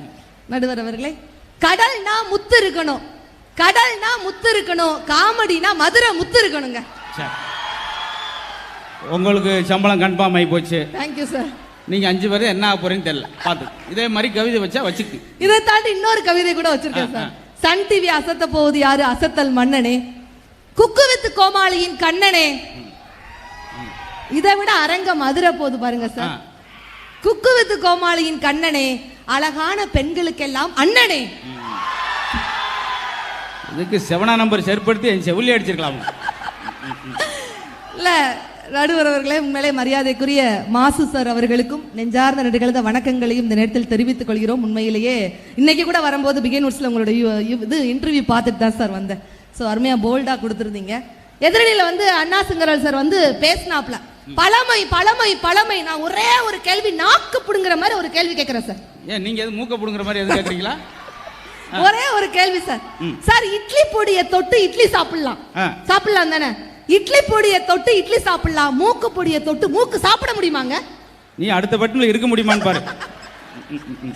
நடுவர் அவர்களே, புதுமைனா என்ன தெரியுமா? நடுவர் அவர்களே, வாழ்க்கைங்கிறது என்ன தெரியுமா? வாழ்க்கைங்கிறது ஒரு இட்லி மாதிரிங்க. எங்களுடைய புதுமையை வச்சு நான் சொல்றேன், வாழ்க்கைங்கிறது ஒரு இட்லி மாதிரி. குழிக்குள்ள தழுனா கூட சும்மா கும்முன்னு வெளியே வரணும், அதுதான் எங்களுடைய புதுமை. நடுவர் அவர்களே, அந்த காலத்துல நீங்க என்ன பண்ணீங்க? உணர்வு எல்லாமே எடுத்துக்கோங்க. ஒரு பெண் குழந்தை பிறந்தா கூட என்ன சொல்லுவீங்க? தாய்ப்பால் நீ குடிக்க தலையெழுத்து இல்லையடி, கள்ளிப்பாலை நீ குடிச்சு கண்ணுரங்க நல்லபடி, அடுத்த ஒரு ஜென்மம் வந்து ஆனா நீ பிறந்தா பூமியில பிறக்கணும், போய் வாடி அன்னக்களின் கள்ளிப்பாலை கொடுத்து கொன்னதுதாங்க உங்களுடைய பழமை. ஆனா புதுமை அப்படியா? புலியை முரத்தால் அடித்தால் வீர தமிழச்சினா அது அந்த காலம், புலிய முறைச்சே விரட்டுறதுதான் எங்களுடைய இந்த கால தமிழச்சிங்கிறது தாங்க எங்களுடைய புதுமை காலம்ங்க. ஓஹோ, நீங்க புளிய முறைச்சே விளையாடுறீங்களா? Of course. உங்க புளிக்குளம் சாப்பிட்டா அவன் விரைச்சு போய் கிடக்கானே, அதை பத்தி கவலை. சார், உண்மையான சம்பவம் சார். நம்ம தேனி பக்கத்துல சிறுமலை, சிறுமலை காட்டுக்குள்ள ஒருத்தர் வேலைக்கு போனாலும் புளி கடிச்சு போச்சு. சரி, புளி கடிச்சு மரத்துல ஏறி தப்பி காம்பவுண்ட்ல குதிச்சு வந்துட்டான். அப்பா, புளி கடிச்சும் பொழைச்சிட்டாங்க. சாயந்தரம் பொண்டாட்டி வச்சு புளிக்குழம்பு சாப்பிட்டு செத்து போயிட்டாங்க. அப்பெல்லாம் பெண்களுடைய சமையலை கிண்டல் பண்ணாதீங்க சார். உண்மையிலே இன்னைக்குள்ள இப்ப இத்தனை பெண்கள் இருக்காங்கல்ல, எங்களுக்கு எல்லாம் எப்படிப்பட்ட புருஷன் வேணும் நாங்க எதிர்பார்ப்போம் தெரியுமா? இது உணவு திருநாளாலே நான் உணவு சார்ந்து நான் சொல்றேன். இன்னைக்குள்ள திருமணமாகாத பெண்கள் மட்டும் கை தூக்குங்க. என்ன பூராமே திருமணம் ஆன கேஸ் தான் வந்திருக்கீங்களா? திருமணமாகாத பெண்கள் அவங்க எல்லாம் எப்படிப்பட்ட கணவன் வேணும்னு எதிர்பார்ப்பாங்க தெரியுமா? ஆண்கள்லாம் நோட் பண்ணிக்கோங்க. இட்லி மாதிரி பளபளன்னு சிரிச்சுக்கிட்டே இருக்கணும். நல்லா கேட்டுக்கோங்க ராஜ்மோகன் சார், இட்லி மாதிரி பளபளன்னு சிரிச்சுக்கிட்டே இருக்கணும். புரட்டி போட்டாலும் தோசை மாதிரி பொறுமையா இருக்கணும். அடிச்சு துவைச்சாலும் புரோட்டா மாதிரி தாக்கு பிடிக்கணும். சப்பாத்தி மாதிரி சாஃப்டா இருக்கணும். நூடுல்ஸ் மாதிரி சிக்கலா இருக்க கூடாது. ஐஸ்கிரீம் மாதிரி கூலா இருக்கணும். மொத்தத்துல டிகிரி காஃபி மாதிரி மணக்கணுங்க. இப்படிப்பட்ட புருஷனை தான் பெண்கள் நாங்க எதிர்பார்க்கிறோம். அதுக்கு நீ ஹோட்டல்காரன் தான் கல்யாணம் பண்ணணும்.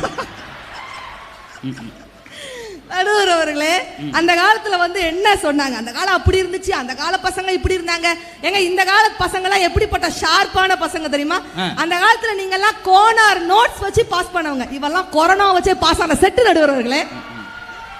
அதுவும் என் பாப்பாலாம் கேக்குது, மம்மி வருஷம் வருஷம் கொரோனா வருமா? இந்த ஒரு கொரோனாவை கொதவலை கடிச்சு துப்பிட்டு இருக்குதுல, வருஷம் வருஷம் கொரோனா வருமானா என்னத்தை கேட்கறது நடுவர்களே? ஏங்க அந்த கால பழமையான உணவுகளை தான் இன்னைக்கு நாங்க புதுசா கொடுத்துட்டு இருக்கோம். அது ஏன் புரியல? இன்னைக்குள்ள வந்து இத்தனை ஸ்டால் போட்டிருக்காங்க, நீங்க பாருங்களேன். அந்த காலத்துல கேப்ப அப்படின்னா கேப்பையா மட்டும் தான் கொடுத்தீங்க. அதையே நாங்க புதுமையா ராகி தோசை, ராகி மால்ட்டு, ராகி உப்புமா, ராகி இடியாப்பம் அப்படின்னு சொல்லிட்டு புது புது டிஷ்ஷா நாங்க குழந்தைகளுக்கு கொடுத்துட்டு இருக்கோமே. இது நல்லதா கெட்டதா நடுவர்களே? யோசிச்சு பாருங்க. எல்லாத்தையும் புதுசா கொடுத்துட்டு இருக்க. ஒரே காலத்துல ஒரு பழைய சோறு மிஞ்சினா கூட அதை காலையில அப்படியே உதுத்து போட்டு, இட்லி மிஞ்சினா கூட அதை அப்படியே ஊத்து போட்டு இட்லி உப்புமா எல்லாம் ரைட்டு. ஆனா எதுவும் சமைச்சு தட்டுக்கு வர மாட்டேங்குது.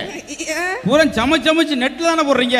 இல்ல சார், உண்மையிலே நம்மளுடைய அதுல பாருங்க, இவங்க ஸ்டேட்டஸ் போட்டா 5 நிமிஷத்துல 5000 லைக் வருது. நம்ம ஆண்கள் ஸ்டேட்டஸ் போட்டா 6 நாளைக்கு அனாதி பணமா கிடக்கு. அதுலயும் பாருங்க, நான் இன்று ரசம் வைத்தேன் ஸ்டேட்டஸ், 5000 பேர் லைக் பண்றான். ஆனா அந்த ரசத்தை வீட்டுக்கார லைக் பண்ணல, ஏன்னா அவன் தான் குடிச்சவர். அவங்க எல்லாம் வந்து அடுப்புல சமைச்சாங்க சார், நீங்க ஒரு செல்போன்ல சமைங்க. எப்படி வச்சுக்கிறது, சாம்பார் வைப்பது எப்படி, கிச்சன் வச்சுட்டு முருங்கைக்காய் போடவும், பருப்பை போடவும், எண்ணெய் ஊத்தவும், கிண்டவும், கிண்டிக்கிட்டே இருக்கு. போன் சுவிட்ச் ஆஃப் ஆயிடுச்சு, சட்டி கறி பிடிச்சி குப்பு குப்புன்னு ஏறி, ஏங்க வாங்க புகையா வருதுங்க. அதைத்தான் அவங்க வெறுக்கிறாங்க சார். இல்ல சார், உண்மையிலேயே ஒவ்வொருத்தரும் ஒவ்வொரு விதமா பேசுவாங்க. உண்மையிலே நான் ஏன் தமிழர்களுக்கு கெத்தா இருக்காங்க தெரியுமா? 10ஓட 11 வாழ்றதை விட, 10ஓட 11 வாழ்றதை விட கெத்தோட தனியாளா வாழ்றது தான் நம் தமிழர்கள் அப்படின்ட்டு சொன்னா, தமிழர்கள் எங்க போனாலும் பொழைச்சுக்கிடுவான். வெளிநாட்டுக்கார ஒருத்தர் நம்மளால ஒருத்தர் ஹோட்டலுக்கு சாப்பிட போயிருக்கிறாங்க. சாப்பிட போகும்போது பாத்தீங்களா, அந்த தயிர் இருக்குல்ல, தயிர் அது என்னன்னு சொல்ல தெரியல. வாட் இஸ் திஸ் அப்படின்ட்டு வெளிநாட்டுக்காரன் கேட்கறான். நம்ம ஆளுக்கு கேர்டுன்னு இங்கிலீஷ்ல சொல்ல தெரியல. பட் சமாளிச்சான் பாருங்க. தயிருக்கே ஒரு புது விளக்கம் கொடுத்தான். Milk sleep at night and morning become tight. யாராவது ஒரு புது விளக்கம் இப்படி கொடுக்க முடியுமாங்க சார்? யோசிச்சு பாருங்க. எங்க உண்மையான இன்னைக்குள்ள இளம் தலைமுறையெல்லாம் உணர்வுகள்ல பாத்தீங்கன்னா அப்பம் பேச்ச கேட்க மாட்டாங்க, அப்பம் பேச்ச கேட்க மாட்டாங்க. நீங்க சொல்றீங்க என்னுடைய இளம் தலைமுறை அப்பம் பேச்ச கேட்க மாட்டாங்க தான். ஆனா அப்பனுக்கு ஒரு பிரச்சனைனா எவன் பேச்சையும் கேட்க மாட்டான். அதுதான் இன்றைய இளம் தலைமுறை நடுவர்களே. பாருங்க, கவிதை எப்படிலாம் எழுதுறாங்க தெரியுமா? எங்க கோவில்பட்டியில ஒரு பையன் கவிதை எழுதிருந்தான் பாருங்க சார், பா வேற லெவல். நீங்க கொரோனா லாக்டவுன்ல போட்டோம்ல, அதே மாதிரி கொரோனா லாக்டவுன்ல ஒரு பொம்பளை பிள்ளைய பார்த்து கவிதை. கண்ணே கண்ணே, இ பாஸ் இல்லாமல் என்னுடைய இதயத்தில் நுழைந்தவளே, இ பாஸ் இல்லாமல் என்னுடைய இதயத்தில் நுழைந்தவளே, N95 மாஸ்க் போட்டிருந்தும் என்னுடைய மூச்சில் கலந்தவளே, கடைசி சானிடைசர் போட்டு என்னை கை கழுவி சென்று விடாதடின்னு போட்டு முடிச்சிருக்காங்க. எப்படி கவிதை எழுதிருக்கான்? கிறுக்கு பையில தெரியும் போல. நடுவர்கள் இப்ப இத்தனை பேர் இருக்காங்க. பேச்சுலருக்கும் ஃபேமிலி மேனுக்கும் என்ன வித்தியாசம் தெரியுமா? எப்படி? எல்லாத்தையுமே சூடா சாப்பிட்டா அவன் பேச்சுலர், சூடு பண்ணி சூடு பண்ணி சூடு பண்ணி சாப்பிட்டா அவன் தாங்க ஃபேமிலி மேனு. கைத்தட்டு அதிகமா வருதுன்னா என்ன அர்த்தம்? பூரா பாதிக்கப்பட்ட கோஷ்டின்னு அர்த்தம்.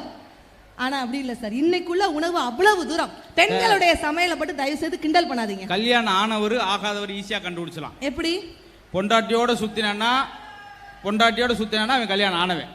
ஒரு பொண்டாட்டியோட சுத்திட்டான்னு வச்சுக்க, ஐயா, அதாவது நானா எனக்குள்ள ஒரு கௌரவமா ஆணவத்தோட சொன்னேன், புது ஜோக் சொல்றோம்னு சொல்லி பூரா முடியாது சார். இன்னைக்குள்ள பெண்களுடைய சமையலை நீ கிண்டல் பண்ணவே கூடாது. பழமை நீங்க பேசுற யாருமே கிண்டல் பண்ண. நான் பெண்களை பார்த்து மட்டும் கேக்குறேங்க, சமைக்கிறத விட ஒரு கஷ்டமான ஒரு வேலை இருக்கு. என்ன வேலை தெரியுமா? சாப்பிடுறதான். இருங்க சார், பெண்களே தயவு செய்து கரெக்டா கைத்தட்டல் கொடுங்க. சமைக்கிறத விட ஒரு கஷ்டமான வேலை. இன்னைக்கு என்ன சமையல் பண்ணலாம் அப்படின்னு முடிவு பண்றது தாங்க கஷ்டமான வேலை.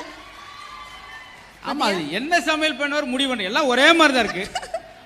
உண்மையிலே அதுக்கு குழம்புன்னு பேர் வச்சவனுக்கு நான் கோயில் கட்டி கும்பாசம் நடத்தணும் சார். ஏன் கரெக்டா பேர் வச்சிருக்கான் குழம்பு?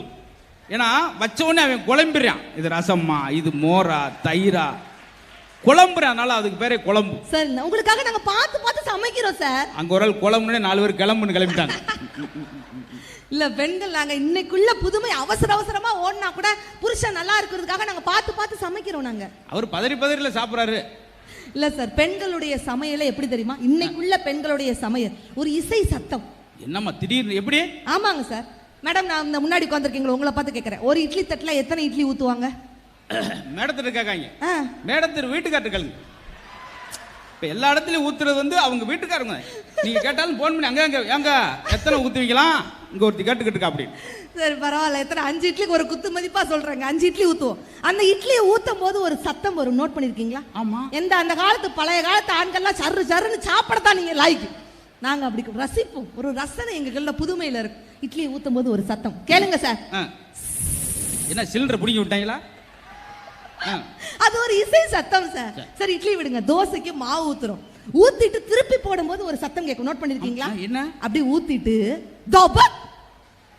பத்தியா கொடுமைய ஒரு 10 கிராம் தோசை திருப்பி போடும் போது என்ன செஞ்சிருக்காங்க? தோசை சுட்ட அப்புறம் கிணத்துல விழுந்திருக்காங்க.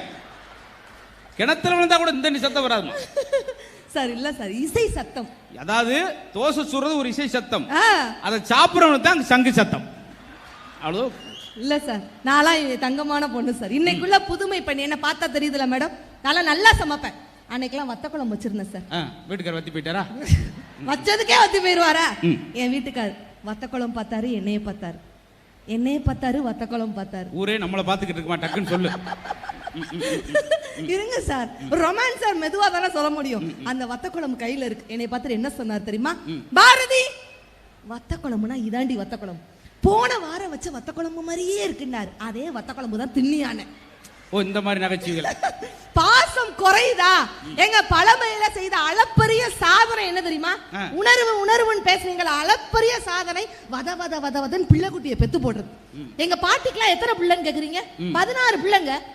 ஆனா நீங்க கிண்டல் பண்றீங்க சார். 16 குழந்தையும் சுகப்பிரசவமா பிறந்துச்சு. இங்கதான் நம்ம பாராட்டணும், நம்ம மகிழ்ச்சி அடையணும். ஆனா இன்னைக்கு ஒரு குழந்தைக்கு 1,70,000 ரூபாய். பாத்தீங்களா? அதுவும் குழந்தை அன்னைக்கெல்லாம் குழந்தைய பெத்துக்கிறே ஒரு சந்தோஷம். மாட்டு வண்டியை கூட்டிட்டு வருவாங்க. லட்சுமி குழந்தைய பார்க்க வந்திருக்கோம், உங்க 5ஆம் நம்பர் டோக்கன், 5ஆம் நம்பர் தொட்டியை சுத்தி பூரா பாட்டியெல்லாம் வர்ணிக்க. இங்க ஒரு அவங்க தாத்தா மாதிரி மூக்கு, இன்னொரு அம்மா அவங்க பெரியப்பா மாதிரி காது. ஒரு நர்ஸ் வரும், உங்க டோக்கன் 25, அங்க போங்க. அப்பதான் ஒரு கிளவி சொல்ல, ஆமாடி வாய் வாய்க்கா மாதிரி இருந்துச்சு அப்படின்னு. ஆனாங்க இன்னைக்குள்ள பெண்கள் உணர்வுல புருஷனுக்கு மரியாதை கொடுக்கல அப்படின்ட்டு ஏகப்பட்ட குற்றச்சாட்டு எல்லாம் சொல்லுவாங்க. இன்னைக்கும் பெண்கள், ஒரு காலத்துல பொம்பளை பிள்ளை பிறந்தா நீங்க சொன்ன மாதிரி உண்மையில கள்ளிப்பாலை கொடுத்து கொண்டாங்க. ஆனா இன்னைக்கு பெண் குழந்தை பிறந்தா மகாலட்சுமி பிறந்திருக்கான்னு உச்சி முகர்ந்து முத்தம் கொடுப்பதுதான் எங்களுடைய இந்த கால புதுமை என்று சொல்லி ஒரே ஒரு விஷயத்தை மட்டும் நான் சொல்லி முடிச்சுக்கிட்டேன் சார். சாதி என்று சொன்னால் சாவடி, மதம் என்று சொன்னால் மரண அடி, நட்பு என்று சொன்னால் கட்டி பிடிக்கிறது தான் எங்களுடைய புதுமைங்க. சாதிக்காக வாழ்வதுதான் உங்களுடைய பழமை, சாதிப்பதற்காக வாழ்வதுதான் எங்களுடைய புதுமை என்று சொல்லி ஒரே ஒரு விஷயம் உணர்வுக்காக நான் சொல்றேன். நம்மளுடைய தமிழனுடைய உணர்வை தட்டி எழுப்புற மாதிரி ஜல்லிக்கட்டு போராட்டம் சொல்லிட்டு இதே மெரினா கடற்கரையினுடைய இளைஞர் பட்டாளம் ஒன்று கூடினார்களே, இது புதுமையா பழமையா நடுவர்களே? பிள்ளையார நம்ம எப்படி கும்பிடுவோம்? எப்பா பிள்ளையாரப்பா காப்பாத்துப்பா. எங்க கோயில்பட்டியில் ஒரு பையன், மாமா பிள்ளையார் மாமா காப்பாத்து மாமான்னா எனக்கு தூக்கி வாரி போட்டுச்சு. இப்போ எதுக்குடா பிள்ளையார போய் மாமான்னு கூப்பிட்டா? ஜஸ்ட் வெயிட்டுக்கா. கொஞ்ச நேரத்தில் ஒரு அழகான புள்ள வந்துச்சு, பிள்ளையார பார்த்து கும்பிடுச்சு, எப்பா பிள்ளையாரப்பா காப்பாத்துப்பா. இதெல்லாம் உங்களுக்கு தெளிவா புரிஞ்சிருமே. இப்ப அந்த பையன் என்னையப்பா சொல்றான், அக்கா அந்த பிள்ளைக்கு பிள்ளையார் அப்பானா, எனக்கு யாரு? மாமா தானே, அதான் பிள்ளையார மாமான்னு கூப்பிட்டேன். ஆனா கும்பிடுற சாமியை கூட தமிழன் எப்படி கும்பிட்டான் தெரியுமா? பிள்ளையாரை சாணியாக பிடித்து முருகனை சேவல் கொடியில் அமர்த்தி, காளையை நந்தியாக அமர்த்தி, பசுவை கோமாதாவாக வணங்கி, சிங்கத்தை சக்தியின் வாகனமாக்கி, புலியை ஐயப்பனின் நண்பனாக்கி, எருமையை யமனின் தேராக்கி, குரங்கை அனுமனாக கும்பிட்டு, நாயை கூட பைரவராக பார்த்து வணங்கக்கூடிய சமுதாயம் தான் நம் தமிழ் சமுதாயம் அப்படின்ட்டு சொன்னா, நடுவர் அவர்களே, எந்த விதத்தில் பார்த்தாலும் இந்த மெரினா கடற்கரையில கூட்டினாங்களே இளைஞர் பட்டாளம், நான் சொல்றேன், மெரினா கடற்கரை என்ன சொல்லிச்சு தெரியுமா? இளைஞர்களை பார்த்து, நான் வங்கம் என்று சொன்னாலும் தமிழ்நாட்டில் அங்கம் என்பதில் பெருமைப்படுகிறேன்.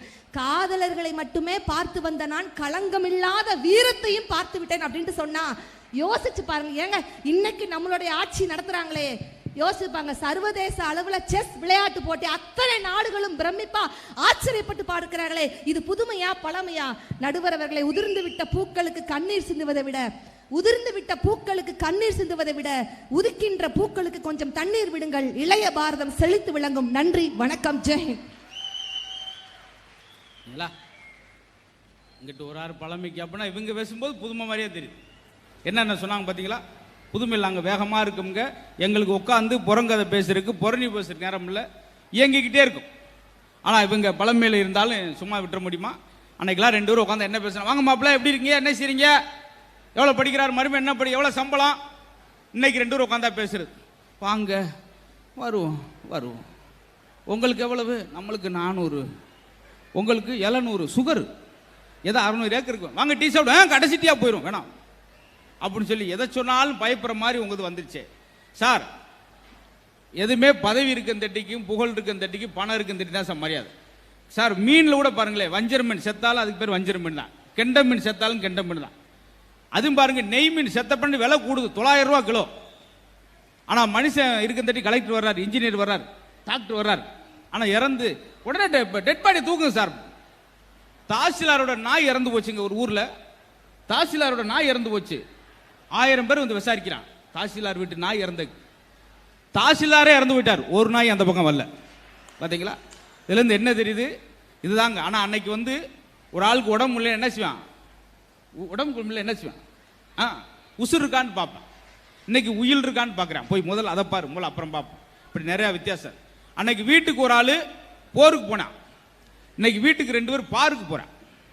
உன்னை எங்கேயோ பார்த்துருக்கனே, உன்னையும் எங்கேயோ பார்த்துருக்கனே, நான் விநாயக அப்பார்ட்மெண்ட், அட நானும் விநாயக அப்பார்ட்மெண்ட், எந்த ஃப்ளோர், 3rd ஃப்ளோர், அட நானும் 3rd ஃப்ளோரு, நான் 24, நான் 24, பார்த்தா அப்பன் மைன் கண்ணாடி போட்டு பார்க்குறேன், அப்பன் மைன் உட்காந்து இப்படி மாறிக்கிருச்சேன்னு சொல்லி வேதனைப்படுறதான் அந்த காலம். சந்தியா வழக்கறிஞர் சந்தியா அவர்களுக்கு ஒரு பெரிய கரகோஷம் கொடுங்க. உணவிலும் உணர்விலும் மக்கள் பெரிதும் விரும்புவது பழமையைத்தான் என்று வாதிக்கிறாங்க. இந்த மாதிரி தமிழ் பேச்சாளருக்கு நம்ம தரக்கூடிய மிகப்பெரிய மரியாதை. மாடு கூட தன்னுடைய அம்மாவை அம்மாண்டு கூப்பிடுது, மனுஷன் தான் மம்மிங்கிறான். அந்த மாதிரி நேரத்தில் தமிழுக்காக நீங்க பெரிய கரகோஷம் எழுப்பலாம். தாத்தாவின் மூக்கு கண்ணாடியை உடைத்த பேரன், தாத்தாவின் மூக்கு கண்ணாடியை உடைத்த பேரன் தாத்தாவிடம் சென்று சாரி தாத்தா என்றான். கழுத்து வரைக்கும் கம்பளியை போற்றிய அம்மாவை பார்த்து தேங்க்ஸ் மம்மி என்றான். காலேஜுக்கு போய் ஃப்ரெண்டுக்கு பர்த்டே, ஹாப்பி பர்த்டேடா மச்சான் அப்படிங்கிறான். எல்லாம் முடிந்து வீடு திரும்பும் வேளையில் சாலை ஓரத்தில் இருக்கக்கூடிய முள் அவனுடைய காலில் குத்துது. அம்மான்னு சொல்றான். குத்தியது முள் இல்லை, குத்தி காட்டியது நம்முடைய தமிழ். அப்பேற்பட்ட தமிழுக்காக கூடியிருக்கக்கூடிய உங்கள் அத்துணை பேருக்கும் என்னுடைய அன்பான வணக்கங்களை உரித்தாக்கி கொண்டு, கைத்தட்டி அனைத்து சகோதரர்களுக்கும் என்னுடைய அன்பான வணக்கங்களை சொல்லி, பெரும் மதிப்பிற்கும் மரியாதைக்கும் உடைய அவையில் இருக்கக்கூடிய அத்துணை பேருக்கும் என்னுடைய அன்பான வணக்கங்களை சொல்லி, நடுவர் அவர்களே, அக்கா பேசின முடிக்கும் போது ஒரு விஷயத்த சொன்னாரு, இங்க எல்லாரும் சேர்ந்து கை தட்டினீங்க. எங்களுடைய புதுமையில தானே நாங்க ஜல்லிக்கட்டை போராடி மீட்டெடுத்தோன்னு எல்லாரும் கை தட்டினீங்கல்ல. நல்லா யோசிச்சுக்கோங்க. தமிழனுடைய வீரத்தை காட்டுவதற்கும் கூட நம்முடைய உரிமையை போராடித்தான் வாங்கணும்னு ஒரு சூழ்நிலைக்கு உங்களுடைய புதுமை தள்ளப்பட்டிருக்குங்கிற வருத்தத்துல நாங்க 3 பேரும் பேசிட்டு இருக்கோம். வேற ஒண்ணுமே கிடையாதுங்க. அப்படி எங்க உரிமையை கூட நாங்க போராடி தானே வாங்க வேண்டியதா இருக்கு. சொந்த வீடு, சுகமான வாகனம், வண்ண தொலைக்காட்சி, விதவிதமான ஆடைகள், வங்கி கணக்கில் வளரும் பணம், இடைவிடாத தேடல்களுக்கு நடுவில் பலருடைய வாழ்க்கை இன்னைக்கு இயந்திரமா போயிட்டு இருக்கு. இந்த இயந்திரமான வாழ்க்கையில என்னத்த உணர்வுகள் நம்ம எல்லாம் பாத்துற முடியும்? ஒண்ணுமே கிடையாது. நடுவர் அவர்களே, இங்க எத்தனை பேர் வந்து 80s 90s இருக்கீங்க? வயசுலாம் கால்குலேட் பண்ண மாட்டேன் சொல்லுங்க. ஆனா நீங்களே 80s தானே?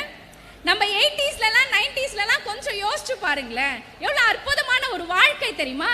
ஊசி போடாத டாக்டர், சில்லறை கேட்காத கண்டக்டர், சிரிக்கும் போலீஸ், முறைக்கும் காதலி, உப்பு தொட்ட மாங்காய், அரைமுடி தேங்காய், தூங்க விடாத அரட்டை, மரத்தடி கொழட்டைன்னு சொல்லி அதிலே கூடவே ஒரு அழகான ஒரு விஷயம் ஒண்ணு நடக்குங்க. தோசைக்கல் சத்தம், சத்தமில்லாமல் காதலி தரும் முத்தம்னு அழகழகான விஷயங்கள் எங்களுடைய பழமையில இருந்தது. ஆனா உங்க புதுமையில இருக்கா அப்படிங்கறது தான் எங்களுடைய மிகப்பெரிய கேள்வியை நடுவர் அவர்களே. அதானே போய் பொண்டாட்டி குழிப்பணியாரம் செய்கின்றா, அவ மண்வட்டி கடப்பர் எடுத்துட்டு போயிருக்காவ, குழி தோன்று. அப்படி என்னென்ன கலாச்சாரம், என்ன பாரம்பரியம், எதுவுமே ஒரு உடையை உடுத்த வேண்டும் என்பது நாகரிகம், எப்படி உடுத்த வேண்டும் என்பது பண்பாடு. அது இன்னைக்கு சிலருக்கு தெரியுதா? பாத்தீங்களா? அது மட்டும் இல்ல, இந்த இட்லி ஊத்தும் போது ஒரு சத்தம் வரும், கேட்டிருக்கீங்களா? தோசை ஊதும் போது அப்படியே திருப்பி போடும்போது படக்குன்னு ஒரு சத்தம் வரும், கேட்டிருக்கீங்களா? எல்லாரும் கைய வர தட்டிங்க. நானும் இன்னொரு சத்தத்தையும் கேட்கிறேன். இந்த புதுமையில உங்க மனைவி அடிக்கும் போது நீங்கெல்லாம் ஒரு சத்தத்தை விடுவீங்களே, ஐயோ அம்மா காப்பாத்துன்னு, அந்த சத்தத்தை யாராச்சும் கேட்டிருப்பாங்களா நடுவர் அவர்களே? அதெல்லாம் பழமையில இருந்திருக்கா? எவ்வளவு அடி வாங்கியிருப்பீங்க நீங்க எல்லாம்? இப்ப பட்டிமன்றத்தை மட்டும் பேசுங்கம்மா. பூரா உங்க வகுத்தறிச்சல பேசிட்டே போறீங்க. போன வாரம் கூட கையில கட்டி இருந்ததை நான் பார்த்தனா இல்லையா? அவ்வளோலாம் தர்மடிங்க புதுமையில வந்து புதுமை பெண்ணா நீங்க வந்திருக்கீங்க. அது நீங்க நிறைய பேரை பார்க்கலாம் சார். டாக்டர் ஒருத்தன் போறான், பேச அப்படி காலை இழுத்து போனாப்ல. டாக்டர் கேட்டார், என்னங்க காலை இழுத்து? கால் வலி சார். கால் வலின்னு தனியா வந்திருக்கீங்களே, சம்சாரத்துக்கு கூட்டு வர வேண்டியானே, எதுக்கு தலைவலி வேற, கால் வலி மட்டும் போதும் அப்படின்னா எல்லாருக்குள்ள இந்த டென்ஷன் இருக்கு சார். அதை சொல்றேன், சொல்ல தெரியாம இருக்கார். ஆமா, அது மட்டும் இல்ல நடுவர் அவர்களே, எங்களுடைய பழமையில உறவுகளை நேசிச்சாங்க, பொருட்களை பயன்படுத்தினாங்க. ஆனா இவங்களுடைய புதுமையிலே உறவுகளை பயன்படுத்தி கொண்டிருக்கிறார்கள், பொருட்களை நேசித்துக் கொண்டிருக்கிறார்கள். எங்களுடைய மிகப்பெரிய வருத்தமே நடுவர் அவர்களே. இந்த கேம்லாம் இங்க எல்லா பிள்ளைகளும் கேம் விளையாடுவாங்க இல்ல, விளையாடுவாங்க, வீடியோ கேம் விளையாடுவாங்க போன்ல வச்சுட்டு. நல்லா யோசிச்சு பாருங்க, அந்த வீடியோ கேம் விளையாடும் போது நானும் ஒரு பையனை விட்டு பார்த்திருக்கேன். அப்படி பார்க்கும்போது அந்த பையன் விக்கி விக்கின்னு ஓடிக்கிட்டே இருப்பான். எதிரில் ஒருத்தன் வேகமா வருவான், கையை வெட்டினா 100 கோல்டு காயின், காலை வெட்டினானா அவனுக்கு 500 கோல்டு காயின், தலையே வெட்டி சாச்சிட்டானா 1000 கோல்டு காயின். ஒரே ஒரு கேள்வியை நான் இந்த மேடையில வைக்கிறேன். ஒன்றை உருவாக்கினால் தான் வெற்றி என்ற நிலைப்பாட்டை மாற்றி இன்றைக்கு ஒன்றை அடித்தால் தான் வெற்றி என்ற நிலைக்கு நீங்க தள்ளி இருக்கீங்களே, அதுல என்னங்க இருக்கு புதுமை? யோசிச்சு பாருங்க. அதே எங்களுடைய பழமையுடைய விளையாட்டை எடுத்துக்கோங்களேன். நொண்டின்னு ஒரு விளையாட்டு இருக்குங்க. அந்த நொண்டி விளையாட்டு என்ன தெரியுமா? நம்ம தமிழகம் நம்மளுக்கு சொல்லி கொடுத்த ஒரு விளையாட்டு. ஒன்றும் சமமாக இல்லாத பொழுது மனநிலையும் சரி உடல்நிலையும் சரி சமநிலைப்படுத்தி நாம் வாழ்க்கையை பார்க்கணும்னு சொல்லி கொடுத்தது எங்களுடைய நொண்டிங்க. பரமபதம், வாழ்க்கைன்னா ஏற்ற தாழ்வு எல்லாம் இருக்கும்டா, எல்லாத்தையும் சமாளிச்சு வாழ்றதாங்க வாழ்க்கைன்னு சொல்லி கொடுத்தது எங்களுடைய பரமபதம். எனக்கு பிடிச்ச ஒரு விளையாட்டு தாயம்ங்க. அந்த தாயத்துல எத்தனை முறை வெட்டி வெளியே வீசப்பட்டாலும் வீசிய இடத்திலிருந்து மீண்டும் உள்ள வந்து ஜெயிச்சு காட்டணும்னு சொல்லி கொடுத்தது எங்களுடைய தாய விளையாட்டு. இப்படி விளையாட்டில் கூட பண்பையும் கலாச்சாரத்தையும் மனித நேயத்தையும் வச்சா பாருங்க தமிழன், அது தாங்க எங்க பழமை. அந்த மாதிரி ஒரு விளையாட்டு உங்களுக்கு காட்டிட முடியுமா? யோசிச்சு பாருங்க. அது மட்டும் இல்ல நடுவர் அவர்களே, இன்னைக்கு எல்லாரும் பேசிட்டு இருக்கோம், இத்தனை உணவுகள் இருக்கு, பீஸா இருக்கு, பர்கர் இருக்கு, நூடுல்ஸ் இருக்கு, என்னென்னமோ உணவுகள்லாம் இருக்கு, எல்லாம் ரசிச்சு சாப்பிடுங்க, நான் வேணான்னு சொல்லல. ஆனால் பழமையிலேயே பேர் போன ஒரு உணவு இருக்கு, இன்னைக்கும் இருக்கு, ஆனா நம்ம பயன்படுத்த மறுக்கிறோம். என்ன தெரியுமா? பழைய சோறுங்க. பழைய சோறையும் பச்சை மிளகாயையும் 10 உறவுகளை பக்கத்துல உட்கார வச்சு ஓட்ட வீட்டுக்குள்ள உட்கார்ந்து பகிர்ந்து உண்ணக்கூடிய உணவுக்கு ஈடிணை, அந்த சுகத்துக்கு ஈடிணை இந்த உலகத்துல வேற எதுவுமே கிடையாதுங்க சார். அந்த கம்பு, ஒரு படி கம்பு வந்து 1 ரூபா சார். ஒரு படி கேப்பை என்பது 1 ரூபா தான். ஒரு படி கேப்பையை கூழ் களியா செஞ்சு 1 வாரத்துக்கு சாப்பிட்டு ஜல்லிக்கட்டு காலை கொம்பை பிடிச்சி நிறுத்திருக்கார். 1 ரூபா கேப்பை அதை சாப்பிட்டு இன்னைக்கு 450 ரூபாய்க்கு பூரியை சாப்பிட்டு ஒரு கோழி குஞ்சை பிடிக்க முடியல. குச்சி என்ன இப்படி போகுது சார்? எட்டி பார்த்த ஒரு ஹோட்டல் 80 ரூபா பில் போட்டேன் சார். சாப்பிட்டு எட்டி பார்த்த மோந்து பார்த்தா 110 ரூபான்ட்டா. பாத்தீங்களா? ஆமா, அப்படி எல்லாமே மாறிக்கிச்சு. நீங்க பீஸா சாப்பிட்டிருக்கீங்களா? இல்லம்மா. பர்கர் சாப்பிட்டிருக்கீங்களா? சாப்பிட்டிருக்கேன். ஆனா எங்க பழைய சோறை கூட நாங்க ஆனந்தமா சாப்பிடுவோம். இந்த பீஸாவையும் பர்கரையும் சாப்பிடுறவங்கள உட்கார்ந்து பார்க்கணும் பாருங்க. அப்பப்பா, அப்படியே அந்த பர்கரை கடிச்சு முடிச்ச உடனே பக்கத்துல இருக்கிறவன் ஏதாச்சும் நம்மள நினைச்சுப்பானோன்னு சொல்லி ஒரு டிஷ்யூ பேப்பர் எடுத்து வாயை துறைப்போங்க. சாப்பிட்றதுக்கு கூட உங்களுக்கு சுதந்திரம் இல்லைன்னு சொன்னா அப்பேற்பட்ட உணவை எப்படிங்க உங்களுக்கு சுகத்தை தந்துட முடியும்? யோசிச்சு பார்க்கணுமா இல்லையா? மனசாட்சி தொட்டு ஒரே ஒரு கேள்வியை உங்களுக்கு நீங்களே கேட்டுக்கோங்க. எப்ப நம்ம வீட்டுக்கு டிவி வந்துச்சோ அப்ப உறவுகளோட உட்கார்ந்து பேசுறத நம்ம மறந்துட்டோம். எப்ப நம்ம கையில செல்போன் வந்துச்சோ அப்ப கடிதம் எழுதுறத நம்ம மறந்துட்டோம். எப்ப ஏசி காத்துல சுகமா வாழறதுக்கு நம்ம ஆரம்பிச்சோமோ அப்ப இயற்கையான காற்றை சுவாசிக்க மறந்துட்டோம். எப்ப சொகுசான 4 சக்கர வாகனத்துல நம்ம பயணம் செய்ய தொடங்கணுமோ அப்பவே நடக்கிறத மறந்துட்டோம். எப்ப ஆன்லைன் பேமெண்ட்னு ஒரு விஷயம் நம்மளுடைய வாழ்க்கையில வந்துச்சோ அப்பவே பணத்தினுடைய மதிப்பை மறந்துட்டோம். அந்த பணத்தை சம்பாதிக்க ஓட ஆரம்பிச்சு இன்னைக்கு ஓடுறதை எப்படிடா நிறுத்துறதுங்கிறதையே மறந்துட்டோன்னு சொன்னா இப்பேற்பட்ட வாழ்க்கையில எப்படி நிம்மதியான ஒரு வாழ்க்கை இருந்துட முடியும்னு நான் கேட்கிறேன் நடுவர் அவர்களே. இப்படி சொல்லி நான் நிறைவு செய்யறேங்க. இவ்வளவு வளமா இருக்கு, செழிப்பா இருக்கு அப்படின்னு எல்லாரும் பேசினாலுமே கூட ஒரே ஒரு கேள்வி இந்த மேடையில வைக்கிறேன். ஊரெல்லாம் தண்ணீர் ஓடினாலும் கூட ஒரு சொட்டு நல்ல தண்ணி குடிக்கணும்னு சொன்னா 1 லிட்டர் பாட்டில தேடிதாங்க நம்ம போயிட்டு இருக்கோம். அப்பேற்பட்ட வாழ்க்கை எப்படி ஒரு சுகத்தை கொடுத்துட முடியுங்கிறதா என்னுடைய கேள்வி. அது மட்டும் இல்லை நடுவர் அவர்களே, இன்றைக்கு நான் ஒன்று சொல்லட்டமா, ஒரு இறப்பு ஏதாவது ஒன்று நடந்துச்சுன்னு வச்சுக்கோங்களேன், ஏன் நம்ம இந்த கடந்த 3 வருஷமா எந்த சாதனையுமே நம்ம வாழ்க்கையில சாதிக்கலையே, நீங்களாம் வருத்தமே படாதீங்க. நிஜமா சொல்றேன், 3 வருஷமா நம்மளாம் சாதிக்கவே இல்லையாடா அப்படின்னு வருத்தமே படாதீங்க. இந்த 3 வருஷத்துக்கு மேல நம்ம உயிரோடு இருக்கிறோங்கிறதே பெரிய சாதனை தான். அத்தனை உறவுகளை நம்ம இழந்தோம். ஆனா அந்த கிராமப்புறத்துல இல்ல பழமையான வாழ்க்கையிலும் புதுமையான வாழ்க்கையிலும் இறப்புன்னு ஒரு விஷயம் இருந்துச்சுன்னா கூட அதுல கூட ஒரு உணர்வு கலந்துருக்குங்க. பழமையிலே ஒரு வீட்டில் ஒரு உறவு நம்மை விட்டு விலகி போச்சுன்னு சொன்னா ஊர் அழுகும், உறவு அழுகும். நம்ம வீட்டு வழியா போற காற்று கூட ஒரு நிமிடம் திண்ணையில உட்கார்ந்து அழுதுட்டு போகும்னு சொன்னா அந்த உணர்வை கூட இன்றைய புதுமையிலே மறந்து வாழ்கிறார்கள். இன்றைய இளையதர்களாக இருக்கட்டும் இல்ல எல்லா மக்களாக இருக்கட்டும், எல்லாரும் ஒரே ஒரு விஷயத்தை நோக்கி தான் பயணம் செஞ்சுட்டு இருக்காங்க. 5 இலக்கில சம்பளம் வேணும், 4 சக்கர வாகனம் வேணும், 3 அறை வைத்த வீடு வேணும், 2 பிள்ளைகள் வேணும், ஒரு மனைவியோடு வாழ்வதுதான் வாழ்க்கைன்னு சொல்லி தவறான பாதையில போயிட்டு இருக்காங்க. அது இல்லை வாழ்க்கை. தாத்தா பாட்டி சித்தி சித்தப்பா 1000 உறவுகளோடு சேர்ந்து விட்டு கொடுக்கக்கூடிய மனப்பான்மையோடு வாழ்கின்ற வாழ்க்கையும் உணர்வும் தான் என்றைக்கும் தமிழனுக்கு அழகாக இருக்கும் என்று சொல்லி வாய்ப்புக்கு நன்றி பாராட்டி விடைபெறுகிறேன். நன்றி, வணக்கம். அற்புதம். ஒவ்வொரு ஆளும் பேசும்போது அடுத்தடுத்து பேசுகிற ஆளுக்கு ரொம்ப ஆபத்து என்னன்னா, ஐயோ நம்ம அவங்க சொல்லிட்டாங்களே பயன் அடிச்சுட்டு வருவாங்க. ஆனால் அடுத்து பேசுகிறவங்களும் இன்னும் விறுவிறுப்பாக தான் பேசுகிறாங்க. இவங்க பேசுகிறாங்கன்றது ஒரு பக்கம், அதை விட நீங்கள் அழகாக ரசிக்கிறது ஒரு பக்கம். யார் பேச்சாளன்னா வாயை பயன்படுத்தலான்னு பேச்சாளன் அல்ல, யார் வார்த்தையை பயன்படுத்துகிறானோ அவன் தான் பேச்சாளன். அவங்க அந்த எந்த இடத்துல எதை சொல்லணும், தமிழில் மட்டும் அப்படி செய்யலனா போச்சு. துன்பம் இருக்கு தமிழில் 42 அர்த்தம் இருக்கு. அப்படின்னா நம்மளால் எவ்வளோ துன்பப்பட்டிருப்பான்னு பாருங்க. ஏன்னா எங்கே எழுதி போடக்கூட அங்கே எழுதி போட்டுப்பான். பூங்காவில் பாருங்க, பூக்களை பறிக்காதீர்கள், செடியோட பிடின்னு போவான். புதிதாக பெயிண்ட் அடிக்கப்பட்டு தொடாதீர்கள் அப்படின்னா தொட்டு பார்க்குறேன், ஆமா பிசு பிசுன்னு இருக்கு, அது தானப்பா போட்டிருக்கோம். சுடாட்டு எழுதி போட்டிருக்காங்க ஒருத்தர், நன்றி மீண்டும் வருக.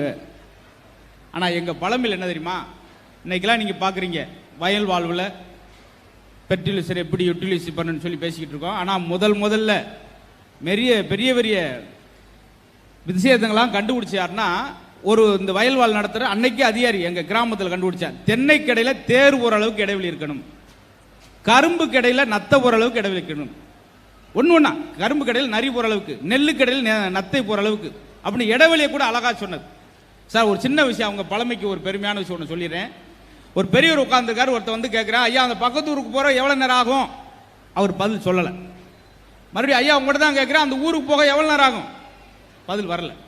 வெறு நடந்தார்ல, பெரியவர் கூப்பிட்டா, தம்பி 40 நிமிஷம் ஆகும்.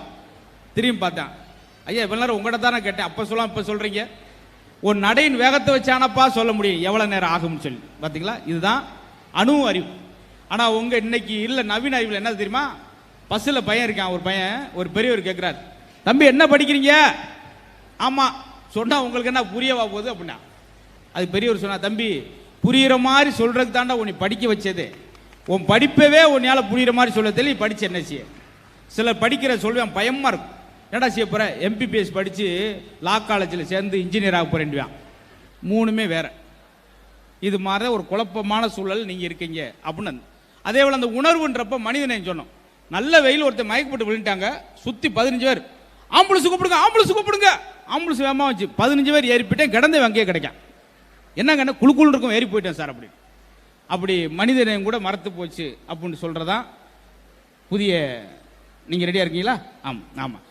இப்போ வந்து அதே மாதிரி பழமைக்கு அவங்க பேசணும், புதுமைக்கு நீங்கள் மறுபடியும். ஆமாம், நித்யா அவர்களுக்கு பெரிய கரகோஷம் கொடுத்துருங்க.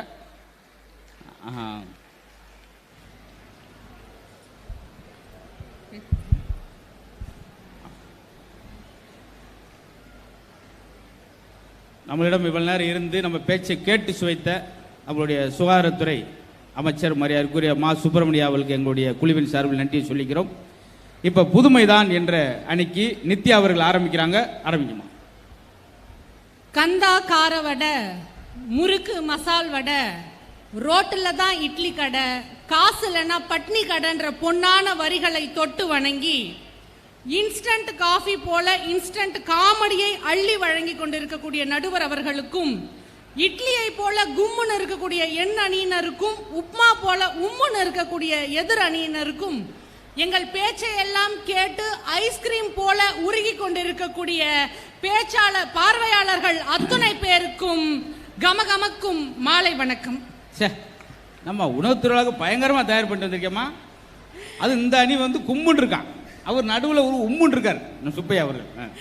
நடுவர் அவர்களே, எந்த ஒரு நிகழ்ச்சி ஆரம்பிச்சாலும் ஒரு பஞ்சோட ஆரம்பிச்சாதாங்க ஒரு விறுவிறுப்பா இருக்கும். பிரியாணினா டேஸ்ட், பேசுறதுல எதிர் அணி கொஞ்சம் ஒஸ்ட், நகைச்சுவையில எங்க நடுவர் தான் பெஸ்ட். வந்து இருக்கிற பார்வையாளர்கள் எல்லாருமே எங்களுடைய சீஃப் கெஸ்ட். நடுவர் அவர்களே, சுவைனா மொத்தம் 6. தமிழர்கள் படைக்கிறார்கள் பல வரலாறு, எதிரணி எங்க கிட்ட பண்றாங்க தகராறு, நகைச்சுவையில உங்களுக்கு நிகர் யாரு? உனக்கும் சம்பளம் கன்ஃபார்ம் ஆயிடுச்சம்மா, நான் தான் என்ன செய்ய போறேன்னு தெரியல. அதுக்குதான் நடுவர் அவர்களை இவ்வளவு ஒரு போராட்டம். செவிக்கு உணவில்லை எனில் சிறிது வயிற்றுக்கும் இயப்படும் நாங்க. ஆனா இந்த மாலை பொழுதுல செவிக்கு உணவு மட்டும் கிடையாது, அறுசுவையோடு சேர்ந்து 7வது சுவையாக நகைச்சுவையையும் நாங்கள் உங்களுக்கு ஊட்டுவோன்னு ஒரு அற்புதமான ஒரு பட்டிமன்றத்தை நம்ம ஏற்படுத்தி இருக்கிறோம். எனக்கு முன்பாக பேசிய 2 பேரும் ரொம்ப அற்புதமாக பேசினாங்க. அதுலயும் என்னுடைய குருநாதர் அண்ணா சிங்காரவேலு ஐயா கபசுர குடிநீரை பத்தி மறுபடியும் ஆரம்பிச்சிட்டார். உண்மையா இங்க இருக்கிறவங்க மனசாட்சியை தொட்டு சொல்லுங்க, ஒரு நாளைக்கு ஒரு வேளை கபசுர குடிநீர் குடிக்கலாங்க, 2 வேளை குடிநீர் குடிக்கலாம். எங்க அம்மா எல்லாம் பொங்கலை கூட கபசுர குடிநீர் வச்சு செஞ்சாங்க நடுவர் அவர்களே. யாருன்னா பொங்கலை செய்வாங்களாங்க, அந்த அளவுக்கு டார்ச்சர் பண்ணாங்க. கடைசியில எங்களுடைய மருத்துவம் தாங்க வந்து நிரந்தரமான தீர்வு கொடுத்தது. எல்லாத்துலயும் கலப்படம், உணவுல கலப்படம், உடையில கலப்படம். அன்னைக்கெல்லாம் கலப்படமே கிடையாது. இன்னைக்கு இருக்கிறவர்களுக்கு வந்து உணவுல கலப்படம் இருக்கலாம், ஆனா உள்ளத்துல கலப்படம் கிடையாதுங்க. இந்த நேரம்ல ஒரு கைதிட்டு எதிர்பார்த்தோம், பட் எங்களுடைய தலையெழுத்து அப்படி இருக்கு. சரி பரவாயில்ல. அன்னைக்கெல்லாம் கள்ளங்கபடம் இல்லாம இருந்தாங்களா சொல்லுங்க? இன்னைக்கு கள்ளங்கபடம் இல்லாம இருக்கிறாங்க. அன்னைக்கெல்லாம் சாப்பிட்டா என்ன நடுவர் அவர்களே சொல்லுவாங்க, தீனி பண்டாரன்னு திட்டுவாங்க. ஆனா இன்னைக்கு நாங்களா அதிகமா சாப்பிட்டா என்ன சொல்றாங்க, ஃபுட்டீஸ் சொல்றாங்களா இல்லையா? அன்னைக்கெல்லாம் குண்டா இருந்தா என்னங்க சொல்லுவாங்க, சரியான குண்டு பையன், குண்டு பொண்ணுன்னு கிண்டல் பண்ணுவாங்க. இன்னைக்கெல்லாம் என்ன பார்த்து என்ன சொல்றாங்க, ஏ நீ ரொம்ப சப்பியா இருக்க, ஏ நீ ரொம்ப பப்ளியா இருக்க. அப்படி பாராட்டுற பழக்கம் இன்றைய புதுமையில தாங்க இருக்குது. விவசாயத்தை அப்படியே விட்டுட்டீங்களே. அந்த காலத்துல எல்லாம் விவசாயம் இருந்ததே, எப்படி இருந்ததுங்க? நெல்ல போட்டாங்க விக்கல, கேழ்வரகு போட்டாங்க விக்கல. அந்த பாராட்டுற கூட உங்களுக்கு தாமா அமைது. என்ன சொல்றான், பெண்களுக்கு மட்டும் பெண்கள், பூவையர், வளைப்புகள், மகளிர். எங்களுக்கு என்ன சொல்ல, லூசு பைய, கிறுக்கு பைய, முட்டா பைய, தெண்டச்சோர். எங்களுக்கு ஏதாவது ஒரு நல்ல ஒரு பேர் சொல்றீங்களா? ஐயா கிடையாது. விவசாயத்தை பத்தி சொன்னாங்க, நெல்ல போட்டாங்க விக்கல, கேழ்வரக போட்டாங்க விக்கல, பருத்திய போட்டாங்க விக்கல, பிளாட் போட்டாங்க வித்துடுச்சுங்க. ஆனா என்னதான் அந்த பழைய காலத்துல அழிஞ்சு வந்தாலும் மாடி தோட்டம் போட்டாவது நாங்கள் விவசாயத்தை காப்பாற்றுவோன்னு ஒரு இனிஷியேட்டிவா ஆரம்பிச்சிருக்காங்க பாருங்க.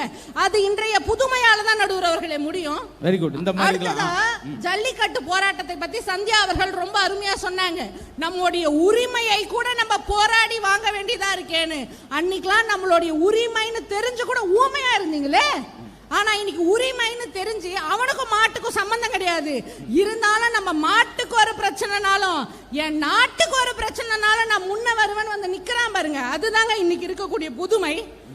இட்லி சுட்டா புஷ்ஷுன்னு வருது, தோசை சுட்டா டப்பு டப்புன்னு வருது. கணவர் அங்க ஐயோ அம்மான்னு கத்துறாங்களே, அது உங்களுக்கு கேட்டுதா?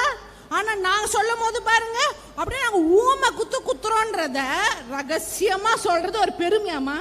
ஆனா சந்தியாவுக்கு நாங்கள் சொல்ல வேண்டியது ஒன்னே ஒண்ணுதான், தன்னுடைய சுயசரிதையை மேடையில் பேசுவதை தவிர்க்கவும். அது ரொம்ப நல்லதுங்க. ஏன்னா வீட்டுல அடிக்கிறதெல்லாம் இங்க பெருமையா சொல்லிட்டு இருக்கு. அது மாதிரி பழமையில மட்டும் டவுசர் போட்டா அவன் கிராமத்தை அப்படின்றீங்க. ஆனா உங்க புதுமையில டவுசர் போட்டா அவர் என்ஆர்ஐ வெளிநாட்டு ஸ்டூடெண்ட். ஆமா, ஸ்டைலா வந்திருக்காரு பாருங்க. அவன் அவ்வளவு ஆளுங்க இந்த முடுக்கும் டவுசரை போட்டு போறான். அப்ப நாங்க எது செஞ்சாலும் கிராமத்துல கோமணம் கட்டினா ஒரு கிராமத்துக்காருங்க கோமணத்தை கட்டிக்கிட்டு நாங்க இடுப்புல கோமணத்தை கட்டின கிண்டல் பண்ணீங்களே, இன்னைக்கு எல்லாரும் மூக்குல கோமணத்தை கட்டிட்டு வந்தீங்களா மாஸ்க்குன்னு? இதுக்கெல்லாம் என்ன செய்ய சொல்றீங்க? ஒண்ணுமே சொல்ல வேணாம் நீங்க. அன்னைக்கெல்லாம் நாங்க நொண்டி விளையாடணும், பாண்டி விளையாடணும், பரமபத விளையாடணும். நாங்க தாயம் தான் எனக்கு பிடிச்ச விளையாட்டு. நடுவர் அவர்களே, சத்தியமா சொல்றேன், நான் நொண்டி சூப்பரா விளையாடுவேன். பரமபதத்துல நான் விளையாடுறதுக்கு நிகர் யாருமே கிடையாது. தாயத்துல நானும் சந்தியாவும் ஒண்டியா மோதலாம். அந்த அளவுக்கு அற்புதமா விளையாடுவேங்க. என்ன ஒண்ணு, இதெல்லாம் ஒலிம்பிக்ல கிடையாது. இப்ப நடந்த ஒலிம்பிக்ல நம்மளுடைய தங்க மங்கையா இருக்கக்கூடிய சிந்து அவர்கள் தங்கத்தை வென்ற அடுத்த நாள் அவங்க பண்ண விஷயம் என்ன தெரியுமா? பால் குடத்தை எடுத்திருக்கிறாங்க. புதுமையில இந்த கையில தங்கத்தையும் அடுத்த நாள் பால் குடத்தையும் எடுக்கிறோம்னா பாரம்பரியத்தையும் நாங்கள் பின்பற்றுகிறோம்ன்றது தாங்க உண்மை. நிறைய விஷயம் சொல்லிட்டு போனாங்க. 6 குளத்தெல்லாம் வந்து வெட்டிட்டீங்க, இன்னைக்கெல்லாம் என்ன இருக்கு? அதெல்லாம் வித்தது நானா சந்தியாவாங்க? அன்னைக்கு இருக்கிற தாத்தாவும் பாட்டியும் வித்துட்டு போயிட்டாங்க. ஆனா இன்னைக்கு இருக்கிறவர்கள் அதை மீட்டெடுக்க பார்த்துட்டு இருக்காங்க. கன்னியாகுமரி மாவட்டத்துல ஐயனார்னு ஒரு ஆசிரியர், நடுவர் அவர்களே, தண்ணி பஞ்சமாயி ஊரெல்லாம் காலி பண்ணிட்டு போயிடுச்சு. ஆனா அந்த தனி ஒருவரா இருந்து 4 லட்சம் மரக்கன்றுகளை நட்டு ஒரு தனி வனத்தையே உருவாக்கி இருக்காருன்னா அதுதான் இன்னைக்கு இருக்கக்கூடிய புதுமையோடைய பெருமை. வாழ்க்கையிலே ரொம்ப கொடுமையா இந்த ஆரோவில்ல, பாண்டிச்சேரி ஆரோவில்ல வெளிநாட்டுக்காரர் வந்து நம்ம தமிழ் மூலிகை செடியெல்லாம் வளர்த்து அதனுடைய பாரம்பரியத்தை அவர் வளர்க்கிறார்.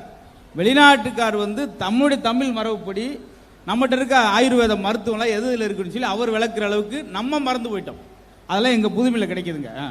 எங்க வாழ்க்கையிலே கொடுமையான விஷயம் தெரியுங்களா? பசின்னு வந்தா 10ம் பறந்து போயிடும். இங்க இருக்கிறவங்களே நல்லா உணவெல்லாம் சாப்பிட்டு இருக்கிறதுனால தான் நம்மளுடைய நகைச்சுவையை நல்லா ரசிக்கிறாங்க. பசிய கூட என்னன்னு சொல்றாங்க? கொலை பசின்றாங்க. உணவகத்துக்கு பேர் கொலை பசின்னு வச்சிருக்கிறாங்க. நாம் செய்யக்கூடிய தொண்டுலே மிகப்பெரிய தொண்டு பசின்னு வரவங்களுக்கு நம்ம கொடுக்கக்கூடிய உணவு தான். அன்னைக்கெல்லாம் அது வந்து ஒரு குறிப்பிட்ட வீட்டுல மட்டும்தான் கொடுத்துட்டு இருந்தாங்க. ஆனா இன்னைக்கு சங்கம் வைத்து தமிழை மட்டும்தான் வளர்த்தார்கள். ஆனா இன்னைக்கு எத்தனையோ NGOs இருக்குங்க.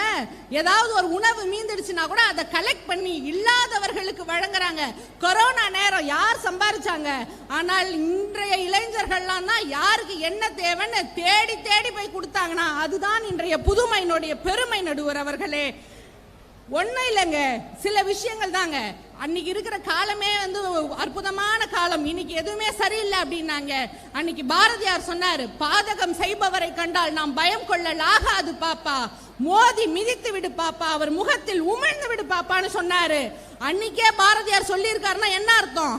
அன்னைக்கே 4 களவாணி பையன் இருந்திருக்கான்னு அர்த்தம். அன்னைக்கு அதை வெளிக்காட்டுவதற்கு ஊடகங்கள் கிடையாது, வாட்ஸ்அப் கிடையாது, Facebook கிடையாது, கேட்கறதுக்கு எவனும் கிடையாதுன்னு அவன் இஷ்டத்துக்கு பண்ணிட்டு இருந்தான். இன்னைக்கு ஏதாவது ஒரு தப்பு பண்ணா அது ஊடகத்தின் வாயிலாக வெளிவருமோன்ற ஒரு பயத்தை ஏற்படுத்தி இருக்கிறது இன்றைய தலைமுறை தாங்க. கிரைண்டர், மிக்சி எல்லாமே வந்துருச்சு அப்படின்னாங்க. அன்னைக்கு ஆட்டாங்கல் இருந்தது, அம்மிக்கல் இருந்தது, ஆனா அன்னைக்கு கிரைண்டர் இருந்ததா? மிக்சி இருந்ததா? அது இல்லை. அதனால் நீங்கள் பயன்படுத்துவதில்லை. பயன்படுத்துவது கிரைண்டரா, மிக்சியா, ஆட்டாங்கல்லா, அம்மிக்கல்லான்றது நாகரிகம் கிடையாது. அன்னைக்கு அதை பெண்கள் மட்டும்தான் பயன்படுத்தணும்னு இருந்தது. இன்னைக்கு ஆணும் பெண்ணும் நிகர் என கொள்வதால் அறிவில் ஓங்கி வையகம் தழைக்குமாம்னு பாரதியாருடைய கனவெல்லாம் இன்னைக்கு மெய்யாகி இருக்குன்னு சொன்னா அது இன்றைய புதுமையினுடைய பெருமை. நடுவர் அவர்களே, இன்றைய பண்பாட்டின் நிறம் மாறி இருக்கலாம், ஆனால் குணம் ஒரு பொழுதும் மாறாது என்று கூறி வாய்ப்பளித்தமைக்கு நன்றி பாராட்டி விடைபெறுகிறேன். நன்றி, வணக்கம். இளைய தலைமுறை பேச்சாளர்கிட்ட எவ்வளவு திறமைகள் பாருங்க. அவங்களாம் வெவ்வேறு துறை சார்ந்தவங்களும் இந்த பட்டிமன்றத்துக்கு வரணும். வந்தால் தான் பட்டிமன்றத்தில் புது புது விஷயங்கள் வரும்ன்றிருக்கலாம். இந்த மாதிரி இளைய தலைமுறை மேடைக்கு வரணும் அப்படின்றது ரொம்ப அழகா நித்யா அவர்கள், சந்தியா, அன்னபாரதி, சிங்காரவேல் ஐயா எல்லாரும் சிறப்பாக பேசியிருக்காங்க. இப்போ இந்த அணியினுடைய நிறைவு பேச்சாளர் அவர் அழகா பேசுவார் அப்படின்ற உங்களுக்கு எல்லாம் தெரிஞ்ச விஷயம்தான். இருந்தாலும் இன்னைக்கு பழமைக்கு என்ன புதிய விஷயத்தை கொண்டு வர போறார் அப்படின்றலாம் நீங்க ஒரு பெரிய கரகோஷம் கொடுத்து ராஜ் மோகன் அவர்களை அன்போடு அழைக்கிறோம். வாங்க. ஆஹா ஆஹா, என்ன ஒரு பணிவு, என்ன ஒரு துணிவு, என்ன ஒரு கனிவு. இந்த மானிட்டர் கொஞ்சம் சவுண்ட் வைங்க சார். ஆள் இருக்கீங்களா சார்? ஹலோ ஹலோ, இந்த மானிட்டர் கொஞ்சம் சவுண்ட் வைங்க சார். மானிட்டர் ஒரு ரூபாய்க்கு வைங்க, கோயில திருப்பி தரேன். Hello hello. ஆங்கிலேயர்கள் அவர்கள் மொழியை உலக மொழி என்பார்கள், அரபு மக்கள் அவர்கள் மொழியை கவிதை மொழி என்பார்கள், வட இந்திய சகோதரர்கள் அவர்கள் மொழியை தேசிய மொழி என்று அவர்களே சொல்லிக் கொள்வார்கள். நாங்கள் தமிழர்கள் செல்லும் திசையெல்லாம் எங்கள் மொழியை தாய்மொழி தாய்மொழி என தாயோடு சேர்த்து சொல்வோம். தாய்க்கும் தமிழுக்கும் முதல் வணக்கம். நடுவர் அவர்களே, என்னதான் ரஜினிகாந்த் எந்திரனா இருக்கலாம், ரஜினிகாந்த் எந்திரனா இருக்கலாம், கமலஹாசன் விக்ரமா இருக்கலாம், விக்ரம் அந்நியனா இருக்கலாம், அஜித் விசுவாசமா இருக்கலாம், இளைய தளபதி விஜய் பீஸ்டா இருக்கலாம், ஏன் தனுஷ் படிக்காதவனா இருக்கலாம், சிம்பு வல்லவனா இருக்கலாம். ஆனா அவங்க யாருமே எங்க நடுவர் மாதிரி நல்லவனா இருக்கவே முடியாது. நடுவர், உனக்கு உடனே கூகுள் பேல அமௌண்ட் அனுப்பிச்சு விட்டுறியா, ஏன்னா அப்புறம் மறந்துடுவேன் சம்பளத்தை. பழமையா புதுமையா, உணவிலும் உணர்விலும் பழமைக்கு பக்கத்துல வர முடியுமாங்க உங்க புதுமை? ஆமா, அவ்வளவு வாட அடிக்குது. என் வருத்தம் எல்லாம் சும்மா இல்ல, உண்மையிலேயே பழமையில பேசும்போது என்ன சொன்னாங்க, ஒரு சுத்தமா சமைக்கிறீங்களா, உங்க சமையல சுத்தம் இருக்கா அப்படின்றாங்க. வீட்டில் இந்த அன்னபாரதியெல்லாம் அரிசியவே சோப்பு வச்சா கழுவுது, ஏன்னா சுத்தமா சமைக்குதான். சாம்பார்ல பெர்ஃபியூம் அடிச்சா வைக்க முடியும்? Very sorry. ஆனா உலகத்திலேயே ஒரு நிகழ்ச்சி பார்த்தா சிந்திக்கலாம், ஒரு நிகழ்ச்சி பார்த்தா சிரிக்கலாம். உலக வரலாற்றிலேயே ஒரு சமையல் நிகழ்ச்சி மூலமாக ஒட்டுமொத்த தமிழ் உலகத்தையே சிரிக்க வச்சாங்கன்னா அது குக் வித் கோமாளியில ஐயாவுடைய நிகழ்ச்சி. ஒரு வார்த்தைங்க, அண்ணன் சொல்லலாம், முத்துன்னு சொல்லலாம், முத்து நாவ் அப்படின்னு ஒரே ஒரு டிஜே அந்த ஒரு குரல் போட பாருங்க. என்னன்னா காமெடி, ஸ்டாண்ட் அப் காமெடி மட்டும் தான் சொன்னாரு நம்ம அண்ணன் சிங்காரவேலு. உலக வரலாற்றிலேயே ரங்கநாதன் தெருல 20 ரூபாய்க்கு ஒரே ஒரு மான்குட்டியை வாங்கி ப்ராப்பர்ட்டி காமெடி பண்ணது நம்ம ஆள் தான். அந்த அளவுக்கு மகிழ்ச்சி, சந்தோஷம், அதெல்லாம் ஓகே. இன்னைக்கு வளர்ச்சி, ஊடகங்கள் வளர்ந்துருக்கு, மகிழ்ச்சி. ஆனா குடும்பம், பழமையான ஒரு குடும்ப அமைப்புக்கு பக்கத்துல வர முடியுமா? தலைப்புக்கு வந்துட்டேன், வரேன். இன்னைக்கு எப்படிங்க இருக்கு குடும்பம்? குடும்பமா இருக்கா? நடுவர் அவர்களே, ஒரே ஒரு கேள்வி. நான் ரொம்ப நாள் கழிச்சு உங்களுக்கு போன் பண்றேன். ஆமா, நீங்க பாசமா முதல்ல எடுத்தோன்னே என்கிட்ட என்ன கேள்வி கேட்பீங்க? சாப்பிட்டீங்களான்னு. அடுத்து என்ன கேட்பீங்க? நல்லா இருக்கீங்களா? நல்லா இருக்கீங்களா, எப்படி இருக்கீங்களா, இப்படிதானே சார்? இதான உலக நியதி. யாருக்கு போன் பண்ணாலும் எப்படி இருக்கீங்க அப்படிதான் கேட்போம். ஆனா இந்த பொண்டாட்டி புருஷனுக்கு போன் பண்ணா எப்படி இருக்கீங்க கிடையாது, எங்க இருக்கீங்க? அங்கேயாவது பரவாயில்ல, எங்க வீட்டுல ஏன் இருக்கீங்க? இப்படி ஆகி போச்சு நிலவரம். கேட்டா புதுமையான குடும்பம்.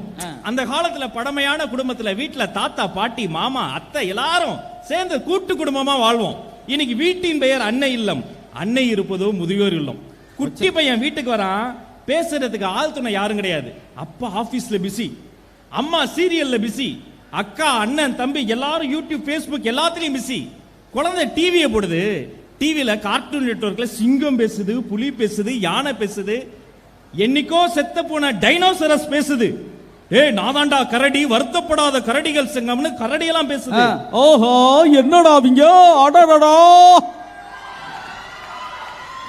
நானும் பேசிக்கலி ஒரு மிமிக்ரி ஆர்டிஸ்ட் தான், பட் தேவைப்படும் போது வச்சுக்கிறோம். ஆக அந்த கரடி குரல் நீங்க தாங்கிறது இன்னைக்கு தான் தெரிஞ்சது நடுவர் அவர்களே. உண்மையிலேயே வாயில்லாத ஜீவன்கள்லாம் பேசுது, வாயுள்ள மனிதர்கள் பேசாம இப்படி முடக்கு தண்ணி குடிச்சிட்டு இருக்கீங்களே, என்னங்க புதுமை? ஒரு அநியாயத்தை பாருங்க சார். பழைய அணி பேசிக்கிட்டு இருக்கு, புது அணி தண்ணியை குடிச்சுக்கிட்டு பேசுறதுனாலதான் நாங்க குடிக்கணும். இந்த நிறைய நண்பர்கள் வந்திருக்கீங்க.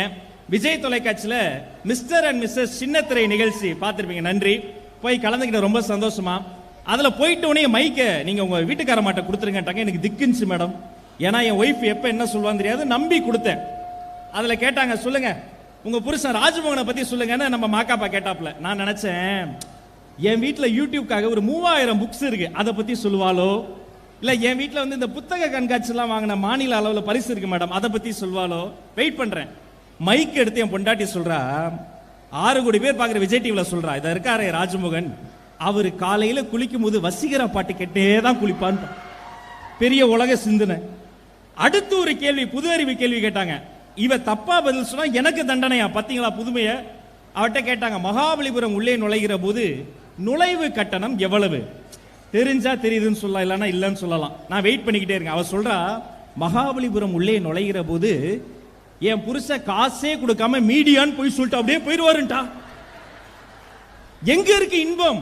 ஏங்க ஏன் சார் குடும்பத்தை குடும்பம் ஏன் தெரியுமா சொல்றோம்? புருஷன் பொண்டாட்டிக்கு, பொண்டாட்டி புருஷனுக்கு, பெரியவர்கள் குழந்தைக்கு, குழந்தைகள் பெரியவர்களுக்கு கொடு இன்பம், அதுதாங்க குடும்பம். அது படமையில தாங்க இருந்தது. இன்னைக்கு ஒண்ணும் கிடையாது. குழந்தைகள் கிட்ட பேச முடியுமா? எங்க அப்பாவுடைய சைக்கிள் பில் சத்தம் கேட்டா பாதி சாப்பாடுல நல்லா எடுத்து பாட புத்தகத்தை திறந்து உட்கார்ந்துருவேன். இன்னைக்கு என் மகன் தமிழ்ல மார்க் கம்மி. அட பாவி, ராஜமோகன் பிள்ளையா இருந்து தமிழ்ல மார்க் கம்மியா மார்க் வாங்கிட்டியே, ஏன்டா அப்படி பண்றேன்ற. அவன் என்ன சொல்றான்னு எனக்கு புரியல. ஹாப்பா தெரியாம பண்ணிட்டான். அட பாவி, ஏண்டா ஸ்விக்கில ஆர்டர் பண்ணி அவ்வளவு சாப்பாடு சாப்பிட்டே சோறு தானே திங்கிற, நான் திங்கா டிஃபா. இவங்கிட்ட எல்லாம் எப்படி பேசுறது? உங்க வீட்ல அப்படி நான் எங்க வீட்ல எங்க பாப்பா மிரட்டுறக்கு, என் பேரை கேட்டா நீ ஒண்ணுக்கு போயிடுவ அப்படின்னே. உங்க பேர் என்ன டாய்லெட்டா அப்படின்னு.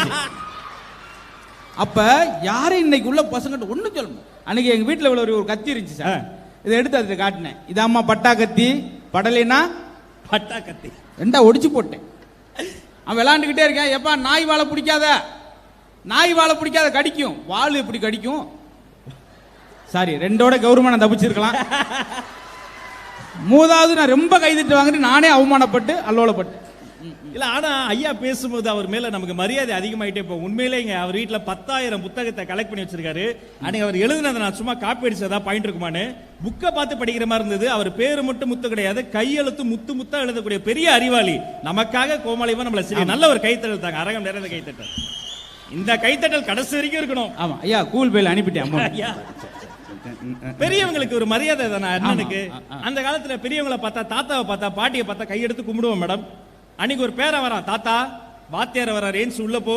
டேய், வாத்தியார பார்த்தா ஸ்டூடெண்ட் தான் பயப்படணும், நான்லாம் உள்ள போக மாட்டேன். தாத்தா, ஊருக்கிட்ட தாத்தா, நீ செத்து போயிட்டேன் தான் நான் 4 நாள் சொல்லி லீவ் வாங்கியிருக்கேன், உள்ள போன்ட்டான். எங்கெங்க இருக்கு புதுமையில மரியாதை? இங்க வந்து ஜல்லிக்கட்டு. ஒரே ஒரு கேள்வி மேடம், நீங்கள் உலகத்துல எங்க வேணா போங்க, போலி டாக்டர் பார்க்கலாம், போலி வக்கீல் பார்க்கலாம், போலி நடிகர் பார்க்கலாம், போலி பணக்காரன் பார்க்கலாம், போலியான ஒரு விவசாயியை உலகத்தில் நீங்கள் எங்கேயுமே பார்க்க முடியாது. அதுதான் பழமைக்கு பெருமைங்க. அன்னைக்கு விவசாயின்றவங்க யாருங்க? இந்த மண்ணை தனது மகளாக நினைத்து இன்னைக்கு வரைக்கும் அந்த பழமை மாறாத அந்த ஆர்கானிக் ஃபார்மிங் சொல்றோம் பாருங்க, சாதாரண விஷயம் கிடையாதுங்க. எந்த உரமும் போடாம நல்ல சாப்பாடை விளைவிச்சாங்க, நம்ம உடல் உரம் மாதிரி இருந்தது. இன்னைக்கு ஸ்விக்கில என்னென்னவோ ஆர்டர் பண்ணி சாப்பிடுறோம், உடம்புல அவ்வளவு கேடு வருது. சரி, ஹாஸ்பிட்டல் போனா அங்கேயாவது ஒரு நல்ல ஒரு உணவுக்கு நல்ல விஷயம் ஏதாவது இருக்கு? ஒண்ணும் இல்லை. போய் டாக்டர் கிட்ட போய், டாக்டர் சாயந்தரம் 6 மணிக்கு மேல எல்லாம் 2 தெரியுது டாக்டர், அதுக்கே ஒரு 7-8 பேர் வந்திருக்கீங்கன்றது அவரு. போச்சா? இன்னொரு திரும்ப உட்காரன் டாக்டர்கிட்ட. டாக்டர்கிட்ட நீங்க எதையுமே மறைக்க கூடாது, நீங்க நர்ஸை மறைக்க, இங்கே கொஞ்சம் தள்ளி உட்காருங்க. அவன் அப்ப யாருமே ஒண்ணும் சொல்ல முடியாது. அமைதி அமைதி. 2 பேர்கிட்ட பொய் சொல்லக்கூடாது நண்பர்களே. 2 பேர்கிட்ட பொய் சொல்லக்கூடாதுங்கய்யா. யார் 2 பேர்? கெஸ் பண்ணுங்க, யார்கிட்ட பொய் சொல்லக்கூடாது? டாக்டர், அப்புறம் பொண்டாட்டியா, வக்கீலா? ஐயா, பொண்டாட்டி ரெகுலர் போய் தாங்க சொல்லணுங்கய்யா. நியூ இயர் அன்னைக்கு 2020 திறந்த அன்னைக்கு காலையில் 6 மணிக்கு விபூதியை போட்டு சாமி கும்பிட்டு உட்காந்துருக்கான். இந்த வருஷமே நான் போய் சொல்லக்கூடாது கடவுளேன்ட்டு உட்காந்துருக்கான். உடனே மனைவி பக்கத்து, எங்க என் சேலை எப்படி இருக்கு? எடுத்தோடனே போய் சொல்ல, நல்லா இருக்கு, தேவதை மாதிரி இருக்கு. ஆனா மனசுக்குள்ள தேவாங்க மாதிரி இருக்கு நினைப்பேன். ஆனா சொல்ல முடியுமா? ஆனா உண்மை சொன்னாலும் பிரச்சனை தாங்க. இது பொதுவாகவே பெண்கள் மேடம் எதுவா இருந்தாலும் கொஞ்சம் நெகட்டிவா சொல்லுவாங்க. ஏங்க எனக்கு உங்க ஃப்ரெண்ட்ஸே பிடிக்கல, ஒண்ணுமே பண்ணிருக்க மாட்டாங்க. ஏங்க இந்த ஏரியா ஃப்ரெண்ட்ஸ் இருக்கானுங்களே, நம்ம வீட்டு பக்கம் வந்தா நடக்கிறதே வேற. உங்க அக்கா அவங்கெல்லாம் எனக்கு பிடிக்காது, உங்க சித்தி அப்படிம்பா. நம்ம ஆளுங்க ஆண்கள் அப்படி கிடையாது, உண்மையை பேசுறோம். ஏங்க உங்களுக்கு என்ன பிடிக்குமா? என்ன பிடிக்கட்ட? உன்னை மட்டுமா பிடிக்கும்? உன் தங்கச்சியும் பிடிக்கும், சண்டாலா உன் ஃப்ரெண்ட்ஸையும் பிடிக்கும். தப்பா சொல்லிங்க, உண்மையை சொல்லி இப்படி குடும்பம் நடத்த முடியுமாங்க? அந்த காலத்துல வீடுன்னு ஒண்ணு இருந்தா, வாசல்னு ஒண்ணு இருந்தா, பக்கத்துல திண்ணை இருந்தது, வழிப்போக்கர்கள் இளைப்பார், அங்க ஒரு பானையில தண்ணி இருந்ததுங்க. இன்னைக்கு வீடு வாசல் திண்ணை எங்கேயாவது பார்க்க முடியுமா? முன்னாடி இருந்த திண்ணையை வெட்டி எடுத்துட்டு போய் பின்னாடி வச்சுட்டாங்க, அதுக்கு பேர் பால்கனி. நல்லா கவனிங்க, அதுல பாலும் இருக்காது, கனியும் இருக்காது, பேரு மட்டும் பால்கனி. நடுவர் அவர்களே, உலகத்திலேயே கடிக்க முடியாத கனி என்ன தெரியுமா? என்னது? பால்கனி. சரி, கிளம்புவோமா? இந்த மாதிரி வேலை பார்க்கறதுக்கு நான் பேசாம பிளம்பிங் வேலை வச்சு பொழைச்சுக்கிறேங்க. இல்லைங்க, ஒரு பொது அறிவுக்கு ஊரெல்லாம் உலகமெல்லாம் போய் பேசுறீங்க. ஏன்னா அவர் சொல்ற மாதிரி எல்லாமே முரண்படத்தான் சார் இருக்கு. வாத்தியார் ஒருத்தர் போட்டு அடி நட்டு வெளுத்து சட்டை கிழிச்சிட்டு 4 பெரம்பு உடஞ்சி போச்சு சார். 4 பெரம்பு அவ்வளோ அடி அடிச்சிருக்காரு. அன்பா இருக்க கத்துக்க, அவ்வளவுதாங்க. ஓ என்னையா சோக்கு பங்குனி மாசம் முடிஞ்சு, மார்கழி மாதம் கை தட்டுறீங்க. ஆனா நீங்க உலகம் முழுக்க எல்லா நாடுகளுக்கும் போய் பேசி வந்திருக்கிற நம்ம நடுவர் எல்லா ஆறுகளையும் பார்த்திருப்பாரு. உங்களால குதிக்க முடியாத ஆறு என்ன ஆறு? என்னாரு? 66. அம்மா நேர காலம் சேரல நினைக்கிறேன். அது எனக்கா இல்ல ஆடியன்ஸுக்கான்னு தெரியல. இல்ல எந்த ஆறுல வேணா நம்ம சகவாசம் வச்சுக்கலாம். ஆனா நம்மளுக்குள்ள வரக்கூடாது தகராறு. உட்கார முடியாத தர என்னது? உட்கார முடியாத தர புளியோதரை. ஆஹா, கோவம் வருதா? அப்ப நான் எவ்வளவு கோவப்பட்டிருப்பேன். I am sorry sir. ரொம்ப நேரம் டிவியை பார்த்தா கண்ணில் தண்ணி தனியா வருது. தண்ணி ரொம்ப நேரம் பார்த்தா கண்ணில் டிவியா வருதா? சார் சும்மா இல்ல இந்த தொழிலுக்கு நானும் 66 67 பிளேட் வச்சிருக்கேன் பைக்குள்ள, போட்டுக்கிட்டே இருப்பேன். சூப்பருங்க. சினிமாவை பாருங்க. இந்த காலத்துல சாப்பாடு சம்பந்தமா அந்த காலத்துல ஒரு பாடல் வந்தாலும் 1000 வருஷம் நிக்குங்க. கல்யாண சமையல் சாதம் காய்கறிகளும் பிரமாதம், இந்த கௌரவ பிரசாதம் இதுவே எனக்கு போதும். அப்படி இருக்குங்க. அந்த ஒரு பாடல் வந்து 1000 ஆண்டுகள் கழித்து கேட்டாலும் இன்னும் சந்தோஷமா இருக்கும். இன்னைக்கு வரக்கூடிய ஏதாவது ஒரு பாடல்ல உணவை பத்தி பெருமையா எங்கேயாவது சொல்றாங்களா? ஒண்ணுமே கிடையாதுங்க. சினிமாவை எடுத்துக்கங்க, உறவுகளை பத்தி ஏதாவது பெருமையா சொல்றாங்களா? அதோடைய தலைப்புகளை பாருங்க. அன்று மணந்தாள் மகாதேவி, அன்று குடியிருந்த கோயில், அன்று தாய்மண்ணே வணக்கம். அப்படி இன்னைக்கு பேர் எப்படி வைக்கிறாங்க? நான் வேற மாதிரி பா, வெடிகுண்டு முருகேசன், நெல்லை சுப்பையா. இல்ல சொல்றேன், ரொம்ப நேரமா அவரு. ஆமா, அவர் ஒரு வேற மாதிரி தான். இல்ல இவர் வேற மாதிரி இல்லையா? அவங்க அப்பா மாதிரி இருந்தா விளங்காதா? என்னங்க சார்? ஏண்டா தலையில என்ன வைக்கல, அடுத்து வேண்டா பாத்ரூம்ல கப்பு வைக்கல, வரிசை ஒன்னொன்னா வரும். யாழோட செருப்பை காணோம், நான் என்ன பண்றது அதுக்கு? இப்படி எல்லாம் வச்சு கொடுமைப்படுத்தி இதயத்திலிருந்து ஒண்ணு சொல்றேங்க. சத்தியமா பட்டிமன்றத்துக்காக நான் பேசவே இல்லைங்க, அந்த தலைப்புக்காக பேசவே இல்லைங்க. இங்க உணவு திருவிழா, நூற்றுக்கணக்கான ஸ்டால், அதிவேக சமையல், ஆரோக்கிய சமையல், அடுப்பில்லா சமையல், அனைவருக்கும் சமையல், 100 கணக்கான ஸ்டால்லையும் அவ்வளவு சாப்பாடுகள் வாங்கி சாப்பிட்டு குடும்பத்தோட சந்தோஷமா இருந்தால நாங்க போட்டிருக்கோம் இந்த சட்டை. இது நாங்க கிடையாது, கழட்டிடுவோம். நகை நட்டு நாங்க கிடையாது, கழட்டிடுவோம். ஆனா நம்ம சாப்பிடுறோம் பாருங்க சாப்பாடு, ஒவ்வொரு வேளையும் நம்ம சாப்பிடுற சாப்பாடு தான் உள்ள போய் ரத்தம் சதை ஆற்றலா மாறி வெளியில வந்து நான் வளர்ந்து நிக்கிறேன். பிறந்தப்ப 3 கிலோ தான் இருந்தேன், இன்னைக்கு எவ்வளவு வெயிட்னு சொல்ல மாட்டேன், அது ராணுவ ரகசியம். ஆனா இவ்வளோ பெரிய உடலை உருவாக்குனது யாருங்க? ஒவ்வொரு வேளை உணவையும் நீங்கள் சாப்பிட காரணமாக இருக்கக்கூடிய அந்த உழவன் தாங்க, அந்த விவசாயி பெருமகன் தாங்க இந்த உலகத்தை வாழ வைக்கும் தெய்வம். இந்த கைத்தட்டெல்லாம் பத்தாது, இங்க இருக்கிற ஒவ்வொரு ஸ்டாலுக்கு பின்னாடியும் உலகெங்கும் வாழக்கூடிய ஒரு விவசாயி இருக்கான் பாருங்க. ஆனா அவன் பதிலுக்கு எதிர்பார்க்கறது என்ன தெரியுமா?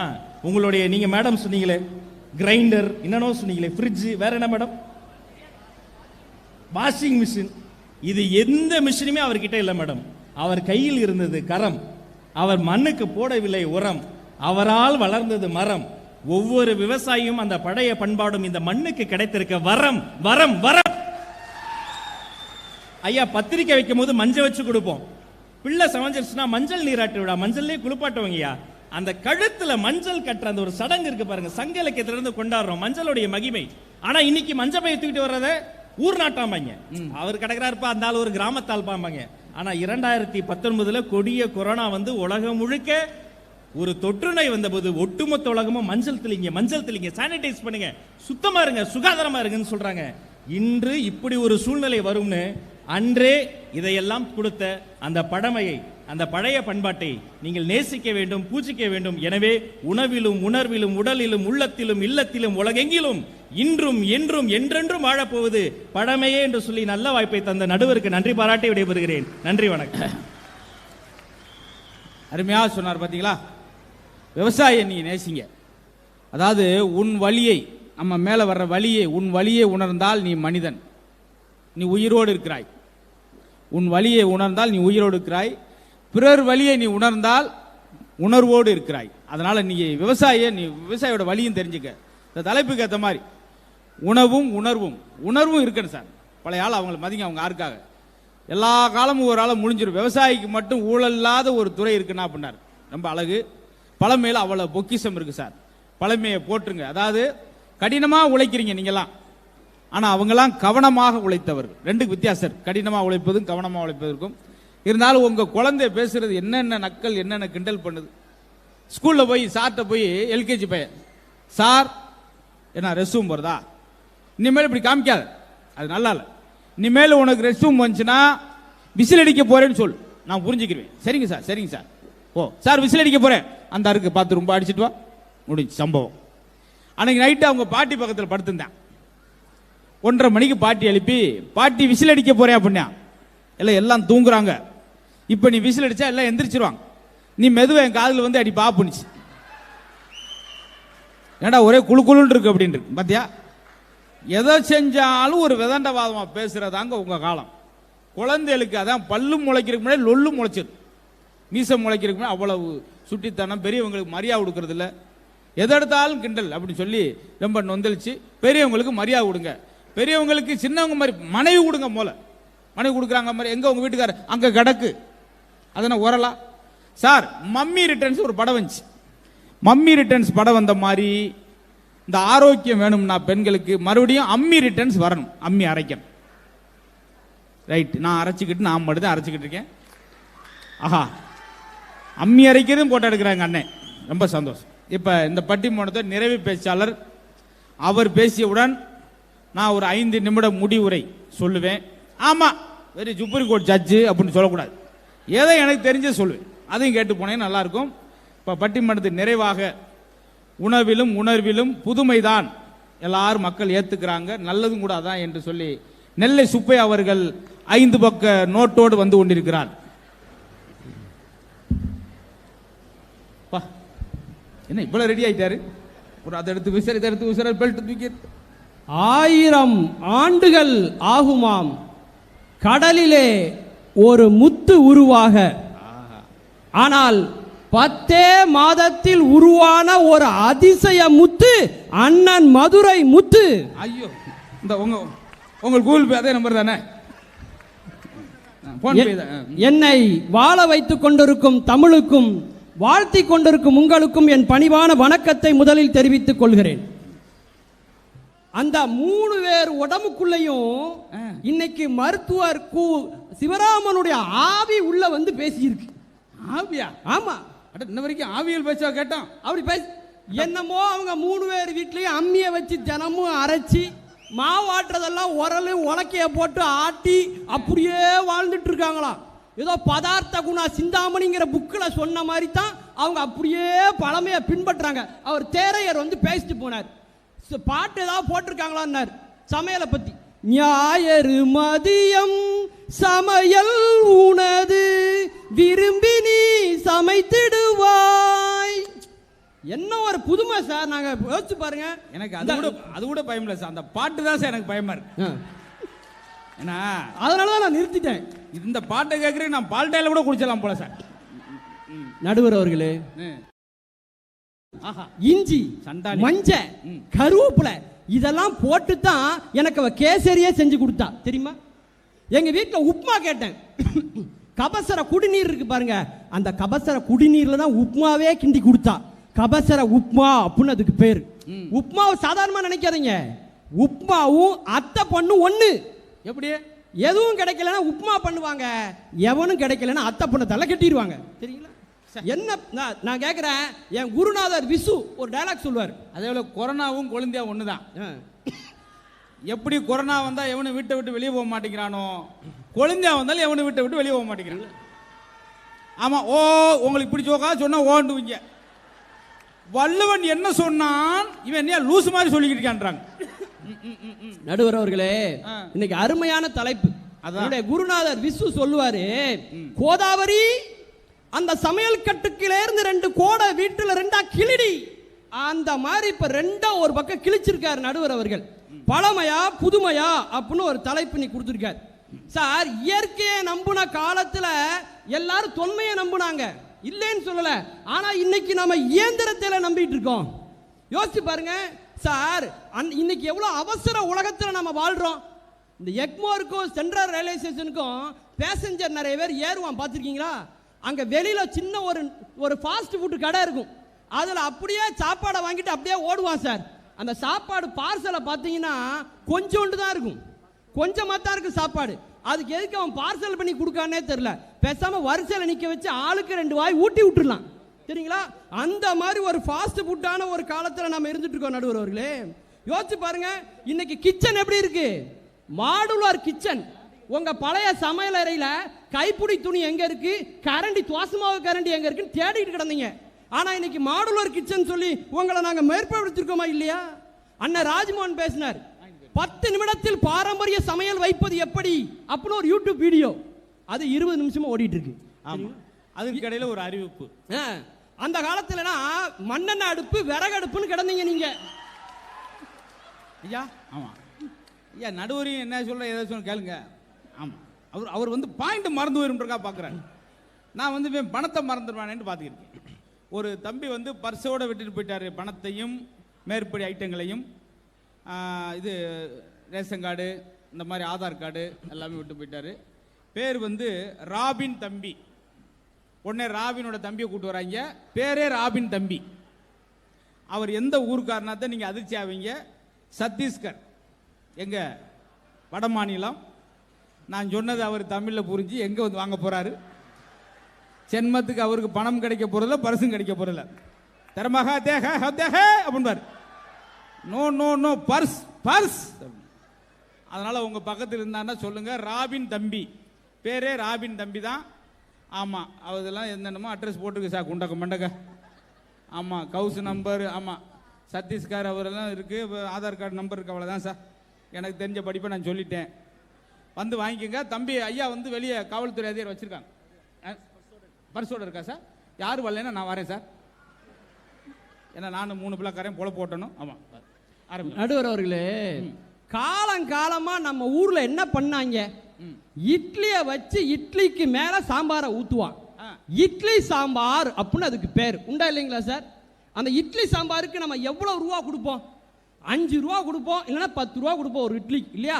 ஆனா எங்க புதுமையில் என்ன தெரியுமா பண்ணா, இட்லியை வச்சு அது மேல சாம்பாரை ஊத்துறதுக்கு பேலா சாம்பாரில் தூக்கி இட்லியை போட்டான் சார். இது இட்லி சாம்பார் இல்ல, சாம்பார் இட்லின்னா 100 ரூபா கொடுத்து இன்னைக்கு நம்மளால சாப்பிட்டு இருக்கேன் சார், சரிங்களா? மினி இட்லி, இட்லி போச்சு சாப்பிடல அப்படின்னா அதை சில்லி இட்லி நாங்க இன்னைக்கு மாத்திருக்கோம், வரகு அரிசி. ஆனா நம்மால் ரொம்ப விவரம், 2 இட்லி 20 ரூபாய்க்கு வாங்கிட்டு 50 ரூபாய் சட்னி சாம்பாரை குடிப்பேன். உன்ன ஊத்துனேன்னு சொல்லி நீச்சடிச்சிட்டு இருப்பாங்க உள்ள. அதுல தான் விவரம் சார். நம்ம ஆளுக்கு சில அடையாளம் இருக்கு சார், நுணுக்கமாக கண்டுபிடிக்கலாம். சாம்பார் சட்டி அங்கே வருதுன்னா இங்கே உடனே சாம்பாரை காலி பண்ணுவான், பார்த்துருக்கீங்களா? அது மட்டும் கிடையாது, இந்த எவ்ரிடி பேட்டரி இருக்கு பாருங்க, பேட்டரி பார்த்தீங்கன்னா ஒரு 20 நாள் எரியும் டார்ச் லைட்டில். அப்போ டார்ச் லைட்டில் அதுக்கடுத்து எரியாது. அந்த டார்ச் லைட்டு எத்தனை நாளைக்கு எரியும்னு சொல்லி அந்த எவ்ரிடி பேட்டரியை நாக்கில் தொட்டு பார்த்து சுருண்டுது, இன்னும் 3 நாளைக்கு எரியும். பார்த்தியா? இது 90s கிட்ஸுக்கு மட்டும் தெரியுது, கண்டுபிடிச்சிட்டாரு கரெக்டாக. அதே போல் நீங்கள் பெட்ரோலை கண்டுபிடிச்சது வெளிநாட்டுக்காரர் இருக்கலாம், ஆனால் எவ்வளோ பெட்ரோல் இருக்குன்னு சொல்லி விளக்க மாற்று குச்சியை ஒடிச்சு உள்ளே குத்தி இப்படி பார்ப்பேன், அளவு வைப்பேன், இன்னும் 2 நாளைக்கு ஓடும். பார்த்தீங்களா சார்? ரிமோட்டை கண்டுபிடிச்சது வெளிநாட்டுக்கார். நம்ம எங்கள் புதுசில் இந்த புதுமையில் என்ன கண்டுபிடிச்சிக்கான் தெரியுமா? ரிமோட்டில் இந்த ப்ளே பட்டனை அந்த பட்டன் அழுத்தினா படம் ஓடும். ஆனால் அதில் ஒரு ஆஃப் ஆன் சுவிட்ச் நம்மால் கண்டுபிடிச்சிப்பேன். ரைட் சைடில் தட்டினா படம் ஓடும், லெஃப்ட் சைடில் தட்டினா படம் ஆஃப் ஆகும். அப்படி ஒரு ரிமோட். ரொம்ப நன்றி உங்கள் ஆதரவுக்கு. நடுவர் அவர்களே, இந்தியா எப்ப வல்லரசா மாறும் தெரியுமா? ஆனா இவ்வளவு ஆக்ரோஷமா எனக்கு பேச தெரியல. ஒரு ஜோக்கு சரியாட்டி நான் சோர்ந்துறேன். அவரு என்ன நடந்தால் இந்தியா எப்பொழுது அவன் ஒருத்தன் பரிசை தொலைச்சு விட்டு பரிதாபமா கிடைக்கா. நடுவர் அவர்களே, என்றைக்கு நம்முடைய வீடுகளிலே சமையல் அறையே இல்லை என்ற ஒரு நிலைமை வருமோ அன்னைக்கு தான் இந்தியா வல்லரசா மாறும், தெரியுமா? ஏன் பட்னியா கிடக்க பூரா? இது என்னங்க பாயிண்டே வித்தியாசமா இருக்கு. எப்படி வித்தியாசம் தெரியுமா நடுவர் அவர்களே? இப்பெல்லாம் புதுசா அபார்ட்மெண்ட் கட்டுறவெல்லாம் இந்த பூஜை அறைன்னு ஒண்ணு வைக்கிறதே கிடையாது, தெரியுமா? எல்லாம் டப்பாக்குள்ள கொண்டு வந்துட்டான், செல்ஃப் மாதிரி சின்னதா வச்சுட்டான். எதுக்கு பூஜை அறைன்னு? இனிமே வர்ற காலத்துல எதுக்கு சமையல் அறை? எல்லாம் ஆப்ல வந்துட்டுல, எல்லாம் ஆர்டர் பண்ணி சாப்பிடு அப்படிங்கிற காலம் வந்துரும் சார், தெரியுங்களா? என்னைக்கு ஒரு பொம்பளை புள்ள நினைச்ச நேரம் காலையில சுதந்திரமா கண் விழிச்சு எந்திக்கிறதுக்கு உரிமை இந்தியால கிடைக்குதோ அன்னைக்கு தான் சார் இந்தியா வல்லரசா மாறும், தெரியுங்களா? எங்க பெண்மணிகள் எல்லாம் அண்ணன் நீங்க கூட்டு வந்தவரா? ஆமா, ஒரு பாயிண்ட்டுக்கு எந்திரிச்சு கை தட்டாரு. ஏன்னா நான் இவருக்கு கூகுள் அனுப்பணும், அவர் அங்கிட்டு அனுப்பி விடுறாரு. ஏன்னா எங்க இருந்து வருது இப்பதான் கண்டுபிடிக்கிறேன். என்னமோ நாங்கெல்லாம் செய்யக்கூடாத தப்ப செஞ்சிட்ட மாதிரியும் எங்களெல்லாம் 8 பட்டி ஒதுக்கி வச்சிருங்கிற மாதிரி பேசி போயிருக்கீங்க. ஒரு செய்தியை சொல்றேன் சார். எங்க திருநெல்வேலி பக்கத்துல ராஜபாளையம்னு போற வழியில ஒரு ஊரு, அந்த ஊர்ல ராஹூஸ் அப்படின்னு ஒரு கம்யூனிட்டி உண்டு. அந்த கம்யூனிட்டியோட ஸ்பெஷாலிட்டி என்ன அப்படின்னா, கல்யாணம் ஆனதுக்கு அப்புறம் அந்த பொண்ணோட அம்மா என்ன பண்ணுவாங்கன்னா, மாப்பிள்ளைய தான் வீட்டுக்கு கூட்டு போவாங்க. 3 மாசம் சாப்பாடு போடுவாங்க. இதுல என்ன ஸ்பெஷல்னா 3 மாசத்துல ஒரு வேளை சாப்பிட்ட சாப்பாடு அந்த 3 மாசத்துல ஒரு முறை கூட ரிப்பீட்டே ஆகாது. இப்ப இங்க நீங்க எல்லாம் என்ன மனசுல நினைக்கிறீங்கன்னு எனக்கு புரியுது. அந்த கம்யூனிட்டியில பிறக்காம போயிட்டோமே தம்பி. ஏன் தெரியுமா அந்த விஷயம் வச்சிருக்காங்க? அந்த அம்மா மாப்பிள்ளைக்கு 2 செய்தி சொல்றாங்க. என்ன? பாத்துக்கப்பா, இந்த மாதிரி வகை வகையா சாப்பிட்டு வளர்ந்தவ என் பொண்ணு, கல்யாணத்துக்கு அப்புறமும் இது மாதிரி அவ வகை வகையா சாப்பிடணும். 1. 2வது, அப்படி சாப்பிடணும்னா நீ ஒழுங்கா வேலைக்கு போகணும். 2. பொண்ணுக்கு அந்த அம்மா 2 செய்தி சொல்றாங்க. என்ன தெரியுமா? நல்லா பாத்துக்கடி, உன் வீட்டுக்கார் எதெல்லாம் விரும்பி சாப்பிட்றாருன்னு பாரு, எதெல்லாம் வேண்டான்னு விலக்கி வைக்காருன்னு பாரு. கல்யாணத்துக்கு அப்புறம் உனக்கு ஒரு காரியம் ஆகணும்னா அவருக்கு எதெல்லாம் பிடிக்குமோ அதெல்லாம் செஞ்சு போடு. கல்யாணத்துக்கு அப்புறம் உன் பேச்ச அவன் கேட்கல, அவனுக்கு எதெல்லாம் பிடிக்காதோ அதெல்லாம் செஞ்சு போட்டு அவனை வழிக்கு கொண்டு வர வேண்டியது உன் பொறுப்பு சார். பெண்களுடைய மிகப்பெரிய ஆயுதம் என்ன தெரியுமா? உப்பு. உப்பு. சமையல் குறிப்பு 1000 சொல்றானே ஒவ்வொரு எக்ஸ்பர்ட்டும், இல்லையா? ஆனா உப்புக்கு அளவு யாராவது சொல்றானா?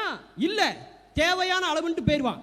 நல்லா தெரிஞ்சுக்கங்க, தன்னுடைய கணவன் மேல அந்த பொண்ணு மனைவிக்கு மட்டும் மனசுல சந்தோஷம் இருந்தா கை அளவு சிட்டியை கரெக்டா உள்ள போகும் சார். சாம்பார்ல போடுவாங்க, பிரமாதமா இருக்கும். அவன் மேல மட்டும் கோவம் இருந்துன்னு வைங்களேன், இவனுக்கெல்லாம் வடிச்சு கொட்டியே நம்ம வாழ்க்கையெல்லாம் வம்பா போகுது, கிண்டு நானா முடிஞ்சு போச்சு சார். ஒரு மனிதனுடைய குணத்தை தீர்மானம் செய்வது எது தெரியுமா? சாப்பாட்டிலே அவன் சேர்த்து கொள்ளக்கூடிய சுவை. சில பேர் ரொம்ப கோவப்பட்டே இருப்பான், அவன் என்ன விரும்பி சாப்பிட்றான்னு பார்த்தா எந்த சுவையை அதிகமாக சேர்த்து சாப்பிடுவான்? காரம். சில பேர் பாருங்க எரும மாடு மாதிரி இருப்பான். ஏன்? அவன் புளியோதரை, தயிர் சாதம், லெமன் ரைஸ் அப்படின்னு புளியா சாப்பிடுவான். அண்ணன் பேசுறார், நாங்க ஏதோ புதுமையான உணவு கொண்டு வந்து கெடுத்து போயிட்டோமா.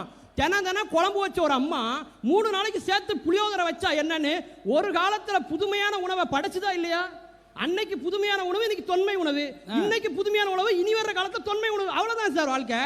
கிடைச்சே சாப்பிட்டு போய்ங்களா, பழைய கஞ்சி ஆறுன கஞ்சின்னு வச்சு பேசிட்டு இருக்கீங்க நீங்க பாட்டுக்கு. ஏன் இவ்வளவு கோபப்படுறாருன்னா, அவ்வளவு கொடுமையான சாப்பாடு அவர் சாப்பிட்டுருக்காரு. ஒரு சாப்பாடு எப்படி இருக்கணும்? சாப்பிட்டணும் வாவ் அப்படி இருக்கணும், வாவ் இப்படி இருக்க கூடாது அப்படின்றத அவர் சுருக்கி சொல்றார், வேற ஒண்ணும் கிடையாது. நடுவர் அவர்களே, மகாத்மா காந்தியை பார்க்கறதுக்காக ஆசிரமத்துக்கு ஒரு வெளிநாட்டில இருந்து ஒரு பத்திரிகையாளர் வந்திருந்தார். என்ன திடீர்னு காந்திக்கு வந்துட்டீங்க? பத்தி அடுப்புல இருந்தீங்க? இல்ல, நாளைக்கு சுதந்திர தினம் வரப்போகுதுல, அதனாலதான். அப்ப காந்தி ஆசிரமத்தில் அவருக்கு என்னத்தை சாப்பிட வச்சாங்கன்னா பாவக்காய் துவையல வச்சாங்க. அவன் வந்து வாயில வச்சு பார்த்து ஹைலி பாய்சன் அப்படின்னு கமெண்ட் எழுதிட்டான். காந்தி ஆசிரமத்தில் எனக்கு விஷம் கொடுத்து கொல்ல பார்த்தாங்கன்னு எழுதிட்டான். ஆனா காந்தி வர்றார். காந்தி ஆசிரமத்தில் ஒரு ரூல் என்னன்னா, எந்த பொருளை யாரும் வேஸ்ட் பண்ணக்கூடாது. காந்தி பாடுறார், அவர்கிட்ட இன்டர்வியூ எடுக்கணும், என்ன பண்றது? நான் சாப்பிட்டான் சார், மொத்தத்தையும் சாப்பிட்டு முடிச்சான். சாப்பிட்டு முடிச்சோடனே காந்தி உள்ள என்ட்ரி ஆனார். பார்த்தார், ரொம்ப லைக் பண்ணி சாப்பிட போல தெரியுது, இன்னும் 2 பிளேட் கொண்டு வை அப்படின்ட்டார். நல்லா தெரிஞ்சுக்கங்க, காந்திக்கு பாவக்காய் துவையல்னா ரொம்ப பிடிக்கும். கசப்பு சுவை யாருக்கு பிடிக்குமோ அவனுக்கு பிடிவாத குணம் இருக்கும். எந்த வெள்ளைக்கார முதல் வகுப்புக்கான பயணச்சீட்டு இருந்தும் ரயிலை விட்டு தூக்கி எறிஞ்சாலும் அந்த வெள்ளை கூட்டத்தையே இந்த நாட்டை விட்டு தூக்கி எறிய வேண்டும் என்ற எண்ணம் மகாத்மா காந்திக்கு வந்தது. சாப்பாட்டில் அவர் சேர்த்து கொண்ட சுவை என்பதை நீங்கள் மறந்து விடாதீர்கள் நண்பர்களே. முக்கியமான செய்தி இல்லையா இது? இதான் முக்கியமான செய்தி. நான் என் ஒய்ஃப்ட கேட்டேன், உன் சமையலறையில் நான் உப்பா சர்க்கரையா? வெங்காயம் தான். அவ சொன்னா, சமைக்க போறதே நீதாயா அப்படின்னா. எங்க நவீன எப்படி தெரியுமா? வெங்காயத்தை மோகொண்டு நறுக்கி பேக்கெட் பண்ணி வச்சிருக்கோம் சார் நாங்க. ஒரு சின்ன வேண்டுகோள், அடுத்து எப்ப பாட போறேன் எனக்கு முன்கூட்டி அறிவிச்சிருங்க. நான் என் குலசாமி வேண்டி ஏதாவது கும்பாபிஷேகம் நடத்துறதாக நான் வேண்டிக்கிறேன். நடுவர் அவர்களே, அதாவது 2 டீ குடிச்சேன் சார் நானு சமீபத்துல. முதல் டீக்கு 10 ரூபா கேட்டான், 2வது டீக்கு 60 ரூபாங்க. ஏண்டா அப்படின்னு. டீ குடிக்கிறதுக்கு நீங்க பேசாம டீ குடிச்சிருக்கலாம். அது வந்து பாத்தீங்கன்னா ஏன் அப்படின்னு கேட்டா, அவன் சொன்னா அந்த முதல் டீ பழைய சிலிண்டர், 2வது டீ புது சிலிண்டர், இப்ப சிலிண்டர் விலை ஏறிட்டு அப்படிங்க. சரிங்களா? இன்னைக்கு நாட்டோட நிலைமை அப்படி போயிட்டு இருக்கு. அண்ணன் பேசுறாரு, நாங்க தலவாழை இலை போட்டு சாப்பிடுவோம் பழமை. ஹோட்டல்ல போனா தலவாழை இலை 4 போட முடியாது தெரியுமா? டேபிளுக்கு தகுந்த மாதிரி இலையவே கட் பண்ணி வைக்கிறான் சார். அம்மா சமையல் சொல்லி கொடுத்த காலம் இல்லை இது, யூடியூப் சமையல் சொல்லி கொடுக்கிற காலம். தெரிஞ்சுக்கங்க, அன்னைக்கு மாதிரி இதுக்கு நேரம் கிடையாது. அண்ணன் சொல்லுவாரு, ராஜ்மோகன் அண்ணன், எங்க வீட்டுல குதிரை இருக்கு, குதிரைவாளி இருக்கு, நாங்க அதை திம்போம் இதை திம்போம்ட்டு. ஆனா இன்னைக்கு அதெல்லாம் சாத்தியமாங்கிறத என் கேள்வி. ஒரு கேள்வி கேட்கிற நடுவர்களே, தனி ஒரு மனிதனுக்கு உணவில்லை எனில் டெலிவரி பாக்ஸை பிரித்து அப்படியே சாப்பிடலாம். ஒருத்தன் சாப்பிட்டான் பாருங்க, டெலிவரி பண்ற இடத்துல வயிறு பசிக்குன்னு எடுத்து சாப்பிட்டானா இல்லையா? இப்ப சாப்பிட்ற உணவு எவன் எச்சு வச்சு தின்னது, எது எச்சு வச்சு தெரியாது இல்லையா? விடிய விடிய திங்க சார் இன்னைக்கு ஆர்டர் பண்ணி. இது கொடலா இல்ல உரலான்னு தெரியல, அந்த மாதிரி இன்னைக்கு இருந்துட்டு இருக்கு. ஒரு வாதத்தை உங்கள் மத்தியில் வைக்கிறேன். இன்றைக்கு இருக்கிற பெண்கள் எல்லாம் அடுப்பில் சமைப்பதில்லை, கடுப்பிலே தான் சமாளிக்கிறார்கள். பட்டிமணி முடிஞ்சு. ஆமா, நவீன வாசுகிகள் இவங்கெல்லாம் நவீன வாசுகிகள். அண்ணன் சொன்ன மாதிரி என்ன எத்தனை பக்கம் இருக்கு? 2 பாயிண்ட். ஏன்னா எனக்கு பஸ் 11 மணிக்கு. நவீன வாசுகிகள் இவங்கெல்லாம் வந்து சமைச்சத புருஷனுக்கு போடுறதோட பேஸ்புக்ல போடுறதா அதிகம்னு நீங்க சொன்னீங்க பாருங்க, அதுதான் உண்மை நடுவர் அவர்களே. நாங்கெல்லாம் நவீன அலெக்சாண்டர்கள் தெரியுமா? நாங்கெல்லாம் நவீன அலெக்சாண்டர்கள். எப்படி பொண்டாட்டி வச்ச சமையல் சரியில்லைன்னா தைரியமாக இது சரியில்லை என்று சொல்லக்கூடிய நவீன அலெக்சாண்டர்கள் இங்க இருக்கிறோம் நாங்க அப்படிங்கறத சொல்லி, என்றைக்குமே நீங்கள் தொன்மையை புகழுங்கள், அதற்காக அண்மையை இகழாதீர்கள் என்று சொல்லி நல்ல வாய்ப்புக்கு நன்றி கூறி விடைபெறுகிறேன். நன்றி, வணக்கம். பார்த்தீங்களா, ஒரு மழை வெஞ்சு ஓஞ்ச மாதிரி 3 வருஷம் அவர் மேடை இல்லாமல் இருந்துட்டு இன்னைக்கு முத மேடை கிடைச்சோன்ன அவர் அடுப்பு கடுப்பு கொஞ்சம் எடுப்புண்டு எல்லா எடுப்பு எடுத்து வந்தார். பார்த்தீங்களா, இன்னும் 16 பக்கம் வாசிக்க முடியலன்னு வருத்தத்தில் வந்து உட்காந்துருக்கார். நான் சொன்னேன் பொறுமையாக 12 மணி இருந்துச்சு நம்மளா வாசிக்கிடுவோம், நீங்கள் எனக்கு வாட்ஸ்அப்பில் அனுப்புங்கன்னு சொன்ன பின்னாடி வந்து உட்காந்துருக்கார். எல்லாத்த விட உங்களை தான் ரொம்ப பாராட்டேன். ஏன்னா ஒரு வேகமாக இயங்கிக்கிட்டு இருக்க ஒரு நகரத்துக்குள்ள, இவ்வளோ விறுவிறுப்பாக இருக்கக்கூடிய ஒரு ஊருக்குள்ள இத்தனை பேர் உட்காந்து பட்டிமன்றத்தை கேட்குறீங்கன்னா ரொம்ப அறிவார்ந்த சபை. எல்லாருக்கும் நான் தலை வணங்கி உங்களுக்கு வாழ்த்து சொல்கிறேன், வணக்கம் சொல்கிறேன். அது ஒவ்வொரு நிமிஷமும் அப்படி இருக்கிற இடம். ஆனால் பட்டிமன்றம்லாம் ஒரு காலத்தில் அப்படி கொஞ்சமாக குறைஞ்சிருமோன்னு பயந்தோம். ஆனால் காலத்துக்கு தந்துட்டு இளைய தலைமுறை வச்சு புதிய புதிய தகவல்களோடு நிறையா பழமைக்கு அழகான விஷயம்லாம் சொன்னாங்க. அன்று வந்து அறிவு குறிப்பு, அன்பு குறிப்பு எல்லாம் இருந்துச்சு. இன்னைக்கு எல்லா டிவிலையும் பாருங்க அளவு குறிப்பு தான் இருக்கு. அளவு குறிப்பா முக்கியம் என்று அளவு குறிப்பு கொடுப்பதை நிறுத்திவிட்டு அன்பு குறிப்பு தருகிறீர்களோ அப்பொழுது எங்க மத்தியில் அன்பும் சந்தோஷம் நேர்த்தியா இருக்கும். ரைட், இந்த பாயிண்ட் என்னைக்கு எங்கேயும் சொல்ல மாட்டேன். ஒரு பாயிண்டா நானே இங்க எடிட் பண்ணிடுவேன், பார்ப்பேன், கிளாப் வர்ற பொறுத்து தான். சார் சொல்றீங்க பெண்கள் பெண்கள்னு எல்லாமே பழசுன்னு சொல்ற, அப்படி என்ன சார் பழசுல இருக்கு சொல்லுங்க பார்ப்போம். அன்னைக்கு இந்த திருக்கல்யாணத்துக்கு தாலியை பெண்கள் கழட்டி ஒரு தாலி மாத்துறப்ப அந்த 3 நிமிஷம் வருத்தப்படுவாங்க. தாலி வேகம் மாட்டு கும்பிட்டு அவ்வளவு. சார் தாலியை கலட்டினாலே மனசு உறுத்துச்சு பழமையில். இன்னைக்கு படுத்திருக்கும் போது உறுத்துன்னு சொல்லி தாலியை கழட்டி ஆணியில் விட்டு அது பாட்டு படுத்திருக்கு. பார்த்தீங்களா, புருஷன் பேரை சொல்ல மாட்டாங்க சார், புருஷன் பேரை சொல்ல மாட்டாங்க. அவ்வளவு அவர் உட்கார்ந்து தான் நின்றுகிட்டு இருப்பாங்க, காலில் போட்டு தண்ணி எடுத்து கொடுப்பாங்க. புருஷன் பேரை சொல்ல மாட்டாங்க. இன்னைக்கு பேஸ்புக்கில் புருஷன் இருக்கிறவே சொல்ல மாட்டேங்கிறாங்க, அன்மேரிடு அன்மேரிட் போட்டுக்கு 55 பேர் ஃபாலோ பண்றான். உள்ள புருஷன் பொங்கடா பொங்கடா ஏன் பொண்டாட்டிடா அவனும் உள்ள ஃபாலோ பண்றான். இப்படி நிறைய மாறிக்கிருச்சேன்னு சொல்லி இந்த அணி வேதனைப்பட்டாங்க. ஆனால் இவங்க என்ன சொல்றாங்கன்னா, சார் நாங்கள் இட்லியவே இவன் டேஸ்டா சாப்பிட்றக்கா மினி இட்லின்னு பயன்படுத்திட்டோம். குழந்தைகள் வந்து இந்த கீரையெல்லாம் சாப்பிடலன்றக்காக அதுக்கு சாப்பிட்றதுக்கு பீஸா பர்கருக்குள்ள அப்படி கீரை வச்சு கொடுக்குறோம். ஐஸ்கிரீம்லோட அப்படி நட்ஸ் போடுறோம். பார்த்தீங்களா, பாதாம் பிஸ்தா பர் எப்படியாவது அவனுக்கு நவீனப்படுத்தி கொடுக்கணும், அப்படி நாங்கள் கொடுக்குறோம். சார் பொன்னாங்கண்ணி கீரை சாப்பிட்டா, நான் படிச்சிருக்கேன், பொன்னாங்கண்ணி கீரை சாப்பிட்டா பகலில் நட்சத்திரத்தை பார்க்கலாம், கண் கூர்மை அப்படி இருந்துச்சு. அப்படி சாப்பிட்டோம். அவர் பொன்னாங்கண்ணிக்கு யாருன்னு கை தட்டினது? நன்றி நன்றி நன்றி, வாழ்த்துக்கள் வாழ்த்துக்கள். உங்களுக்கு 1 கிலோ பொன்னாங்கண்ணி கீரை காலையில் வீடு வந்து சார். இப்படி ஒவ்வொன்றும் பிரிச்சுக்குங்க. ஒரு ஆள் பொன்னாங்கண்ணிக்கு கை தட்டுங்க, ஒரு ஆள் கருவேப்பிலைக்கு கை தட்டுங்க. உணவுத்துறையில் அப்படி என்ன நினைக்கிறீங்க? அப்படி அதனால தான் நாங்களாம் வந்து கண்ணாடி போடாமல் இருக்கோம். அந்த மேடலில் 7 பேர் கண்ணாடி போடல. ஆனால் இன்றைய தலைமுறை அவைவே 2 கிலோ கண்ணாடி போட்டிருக்கான். இந்த முறை எதனால அப்படியே இழுத்துக்கிட்டே இருக்கேன் நைட் 1 மணி. இந்த செல்போன் வந்தபடி என்ன ஒரே ஒரு சின்ன நன்மைனா, நடுராத்தியில் திருட்டு நடக்க வாய்ப்பில்லை. இப்போ நடந்திருக்கா பேப்பரில் பார்த்துருக்கீங்களா? நள்ளிரவில் திருட்டு பேப்பர் படிக்க வாய்ப்பில்லை. ஏன்னா எந்த வீட்லையும் திருட நுழைய முடியல, எல்லா ரூம்லையும் செல்போனை வச்சு நோண்டிக்கிட்டே இருக்கான். இவன் வெளியே எட்டி எட்டி பார்க்குறேன், என்ன எல்லா ரூம்லையும் வெளிச்சமாகவே இருக்கு. திடீர்னு ஒரு ரூமில் இருட்டாயிடுச்சு, அப்படி படி இது வேறு ஏறினான் பைப் வழியா, அவன் சார்ஜ் போட்டு மறுபடியும் ஆன் பண்ணிட்டான், விறுவிறுன்னு இறங்கிட்டான். அப்போ நள்ளிரவில் திருட்டே கிடையாது, எவனும் தூங்குறதே கிடையாது. அதனால தான் நிறையா மூளை சம்பந்தப்பட்ட நோய்கள் வருது. பக்கத்திலே செல்போனை வச்சு தூங்குறது, சார்ஜ் போட்டுக்கிட்டே தூங்குறது, அந்த மொபைல் டேட்டா ஆஃப் பண்ணாமல் தூங்குறதுனால எனக்கு தெரிஞ்ச ஒரு 5 நண்பர்கள் மூளையால் பாதிக்கப்பட்டிருக்கிறார்கள். அதுக்கு முன்னாடி அந்த காலத்தில் நாங்கள் 1100 சின்ன போன் 600 அதுக்கு 700 ரப்பர் பேண்டை போட்டு சுற்றிருப்பேன். தனியாக பேட்டரியை கலத்தி பொத்துருக்கில் விழுந்து அது இங்கிட்டு வச்செல்லாம் பேசிக்கிருப்பேன். இதை விளையாட்டை நினைக்கிறீங்க, அந்த 1100 போன் தான் தொட்டு கும்பிட வேண்டிய போன். சார்ஜ் போட்டால் 15 மணி நேரம் நிற்கும், 2 நாளைக்கு நிற்கும். ஹலோ, அவ்வளோதான். ஒரே ஒரு வாழ்த்து, ரோசா பூ போட்டு வாழ்த்துக்கள், முடிஞ்சு போச்சு பிரச்சனை. யாரையும் ஆபாச போட்டு அதை எடுத்ததே இல்லை சார். அது பாட்டுக்கு அது வாழ்நாளை முடிச்சுக்கிச்சு. ஆனால் இன்னைக்கு உங்கள் போன் என்னென்ன செய்யுது? Android phone. பம்பு செட்டில் குளிக்கும் போதே எங்கள் தமிழச்சிகள் பாதுகாப்பாக குளித்தால், இன்னைக்கு பாத்ரூமில் குளிக்கும் போதே 3-4 கேமரா வச்சுருக்கீங்களே உங்களுக்கு புதுமை இல்லைன்னு சொல்லி இந்த பழமை வேதனைப்பட்டது. ஆனால் புதுமை என்ன சொல்கிறாங்க? புதுசாக என்னென்ன சொல்கிறாங்க சார்? வேகமாக கிளம்பும்போது உரலை எடுத்துக்கிட்டு அரிசியை போட்டு மாவை ஆட்டிக்கிட்டு இதுக்கெல்லாம் நேரம் இருக்கா சார்? படக்குன்னு ஆர்டர் பண்ணால் பட்டான்னு வருது. வர்றவே அங்கேருந்து டயர்டாக வருது, அவன் கொஞ்சம் பிரித்து சாப்பிட்டுட்டு மூடி வச்சு கொண்டு வந்து கொடுக்குறான். கற்றுக்கலாம். பழமையில் அவ்வளோ விஷயம், நல்ல நல்ல விஷயம் இருந்துச்சுன்னு சொல்லி அழகாக பேசுகிறாங்க. இந்த பேச்சாளர் எப்படி ஜெயிச்சாங்கன்னா, எங்கே எதை பேசக்கூடாது, ஒரு பேச்சாளருக்கு தெரிய வேண்டிய முதல் அம்சம் எங்கே எதை பேசணும்லாம் தெரிய தேவையில்லை, எதை பேசக்கூடாதுன்னு தெரிஞ்சால் போதும். குழந்தை இல்லாத பெல்ட்ட போய் இந்த அம்மா தான் குழந்தையோட பெருமையே பேசுறது. என் குழந்தை எப்படி எப்படி விளையாட, அது எவ்வளோ ஒரு பாவம் தெரியுமா?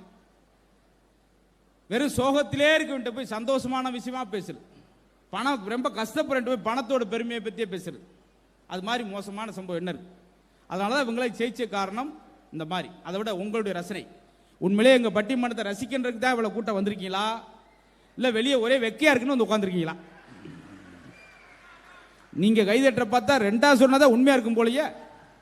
அது தெரியாம ஐயா சுப்பையாவர், காந்திகள் நாம் இந்தியாவிற்கு வந்த பொழுது ஒன்றை நான் உரைக்கிறேன் அப்படின்னு அங்க ஒரு ஆள் சாப்பிட்டு ரொம்ப உரைக்கிட்டு இருக்காரு. அவர் பார்க்கிறார், இவ்வளவு ஆக்ரோஷம் வேணுமா அப்படின்னா வேண்டும். அதான் எங்களுடைய புதுமையிலே எவ்வளவு விஷயம் சார். நீங்க சொன்னீங்க நாங்க சிசிடிவி கேமரா கண்டுபிடிச்சிருக்கோம். உண்மையிலே அன்னபாரதி, நீங்க யாராவது பெண்கள் புடவை எடுக்கணும்னா அன்னபாரதியில் கேட்டு எடுத்துக்கொள்ளுங்கள். நீங்களாம் எங்க கடையில் எடுப்பீங்க? நல்ல எது விலை குறைவா இருக்கு, எது குவாலிட்டியா இருக்குன்னு பார்த்து எடுப்பீங்க பெண்கள் சேலையை. ஆனா அன்னபாரதி எங்க சேலை எடுக்க தெரியுமா? எங்க சிசிடிவி கேமரா இல்லையோ அங்கதான் அவர் சேலை எடுப்பார்கள். அதுக்கு 2 பேர் கை தட்டுறாங்க. பரவாயில்ல, எதை தட்டிக்கிட்டு இருந்தா சரி. அது மாதிரி நீங்க பழசை மட்டும் கிண்டல் பண்ணாங்க சார். அதெல்லாம் தாத்தா பாட்டை முன்னோர்கள் வழிவகுத்து சென்ற அற்புதமான விஷயம். அன்னைக்கு ஆன்றோர் சொல் நல்லா இருந்தோம், மகிழ்ச்சியா இருந்தோம், ஒழுக்கத்தோடு இருந்தோம். இன்னைக்கு ஆண்ட்ராய்டு செல். வாத்தியார்ட்ட அடி வாங்கினோம். நான் இன்னைக்கு மேடையில் உட்காந்து 4 பேருக்கு தகவல் சொல்ற அளவுக்கு வளர்ந்துருக்கேன். நாங்களாம் வாத்தியார்ட்ட அடி வாங்குற பெருமையாக நினைச்சோம். யாரெல்லாம் வாத்தியார்ட்ட அடி வாங்கலையோ அவன் பிற்காலத்தில் போலீஸ்ட்டு அடி வாங்குவான் என்பதற்கு தான் நிறைய வாட்ஸ்அப்பில் பார்க்குறோம். தினந்தோறும் அவன் அரெஸ்ட், இங்கே அரெஸ்ட், இளைஞர்கள் 4 பேர் அரெஸ்ட். பூரா என்ன வாத்தியார்ட்ட அடி வாங்குற கௌரவ குறைச்சால் நினைச்சது. சரிங்க, இளைஞர்கள் பயன்படாதவர்கள் அல்ல, அவர்கள் பயன்படுத்தப்படாதவர்கள். கிராமத்துக்காரன் சொல்லி கிண்டல் பண்ணாங்க சார். மாட்டு வண்டியில் போயிட்டு சிரிக்காங்க. மாட்டு வண்டியில் சென்று உயிர் பலின்னு பேப்பரில் எங்கேயா படிச்சிருக்கீங்களா? ஆனால் இன்னைக்கு தான் ஒரே வாகனத்தில் குடும்பத்தோடு 12 பேர் பலியாளதே கிடையாது. இன்னொன்று நீங்கள் சொல்றீங்க சார், என்ன சொல்றீங்க? மெரினா பீச்சில் சொல்றீங்க. ஒரு பாருங்க, அலங்கான ஒரு சின்ன கிராமத்துக்காக சென்னையில் இருக்க எல்லா மக்களும் கூடினது பெரிய நன்றி சொல்ல எல்லாருக்கும். இப்படித்தான் இருக்கணும் ஒற்றுமை. ஆனால் அதில் பாருங்க, சிலர் மாடை வதைக்கிறான்னு சொன்னீங்க, தப்பு. வெளியூர் போயிருப்பார் கிராமத்துக்கார், போயிட்டு வாட்ச பார்ப்பார். ஐயோ மணி 6 ஊருக்கு போகணும், பூரா பட்னியா கிடப்பாங்க. யாரு அப்பா அம்மாவா? யாரு குழந்தை குட்டியா? இல்லை சார். யாரு பட்னியா கிடப்பா? ஆடு மாடெல்லாம் பட்னியா கிடக்கும் அப்படின்னு சொல்லி ஆடு மாடு மேலே உயிர் அன்பு கொண்டு வரும்போதே அதுக்கு கிளைகளை கொண்டுகிட்டு வந்து பசியாத்தி அதுக்கு தனி இடம் போட்டு வாழ வச்சது நம்மளுடைய தமிழர். அதே போல் இந்த மாதிரி சொல்லிக்கிட்டே போகலாம், அவ்வளோ அழகழகான விஷயம். நம்மளாம் சென்னையில் இருக்குமே, தீபாவளி வரப்போகுது. 1 மாதத்துக்கு முன்னாடி எல்லாம் எங்கே போவோம்? சொந்த ஊருக்கு போவோம், கிராமத்துக்கு போவோம், பழமையை விரும்பி. தைப்பொங்கல் வருதுன்னா எல்லாம் செய்வோம். 1 மாதத்துக்கு முன்னாடி ட்ரெயின் பூரா புக் ஆயிரும். எல்லாம் நம்ம சொந்த கிராமத்துக்கு போய் தான் வாழ்ந்த ஊரில் அடி பூமியில் இறங்கும் போது கிடைக்க பார்த்த ஒரு சின்ன மகிழ்ச்சி, அந்த பழம் இது. ஒரு சின்ன 60 வயசு, எல்லாம் ரிட்டையர் ஆகிட்டீங்க, வேலையெல்லாம் முடிஞ்சு, எங்கே ஆசைப்படுவீங்க? என் சொந்த ஊருக்கு போகணும். அங்கே போய் புதுசாக நான் அழகாக ஒரு வீடை கட்டி கைத்துக்கட்டில் போட்டு அங்கேயே என் உயிர் விடணும், அங்கேயே நான் அடக்கமான்னு விரும்புகிறேன். பார்த்தீங்களா? இதுதான் சார் பழமை. பழமையில் தான் ஒரு உணர்வு இருக்குது. அதில் பழைய உணவிற்கு தான் ஒரு மகிழ்விற்கு என்று சொல்லி இந்த அருமையான மாபெரும் உணவு திருவிழாவில் எங்கள் பட்டிமன்றத்துக்கு வாய்ப்பு, அதற்காக நம்முடைய நியமன அலுவலர் மரியாதைக்குரிய சதீஷ் டாக்டர் அவர்களுக்கும் அதே போல் திருவள்ளூர் மாவட்டத்தைச் சேர்ந்த டாக்டர் போஸ் சாருக்கு நன்றி சொல்லி இந்த நிகழ்ச்சி நடந்தேறுவதற்கு பல்வேறு காரணமாக வந்திருக்கிற சிறப்பு விருந்தினர்கள் எல்லாருக்கும் நன்றி சொல்லி உங்கள் அத்தனை பேருக்கும் நல்ல வாழ்த்துக்களையும் வரப்போகிற சுதந்திர தின நல்வாழ்த்துக்களையும் சொல்லி அன்போடு விடைபெறுகிறோம். நன்றி, நன்றி, வணக்கம்.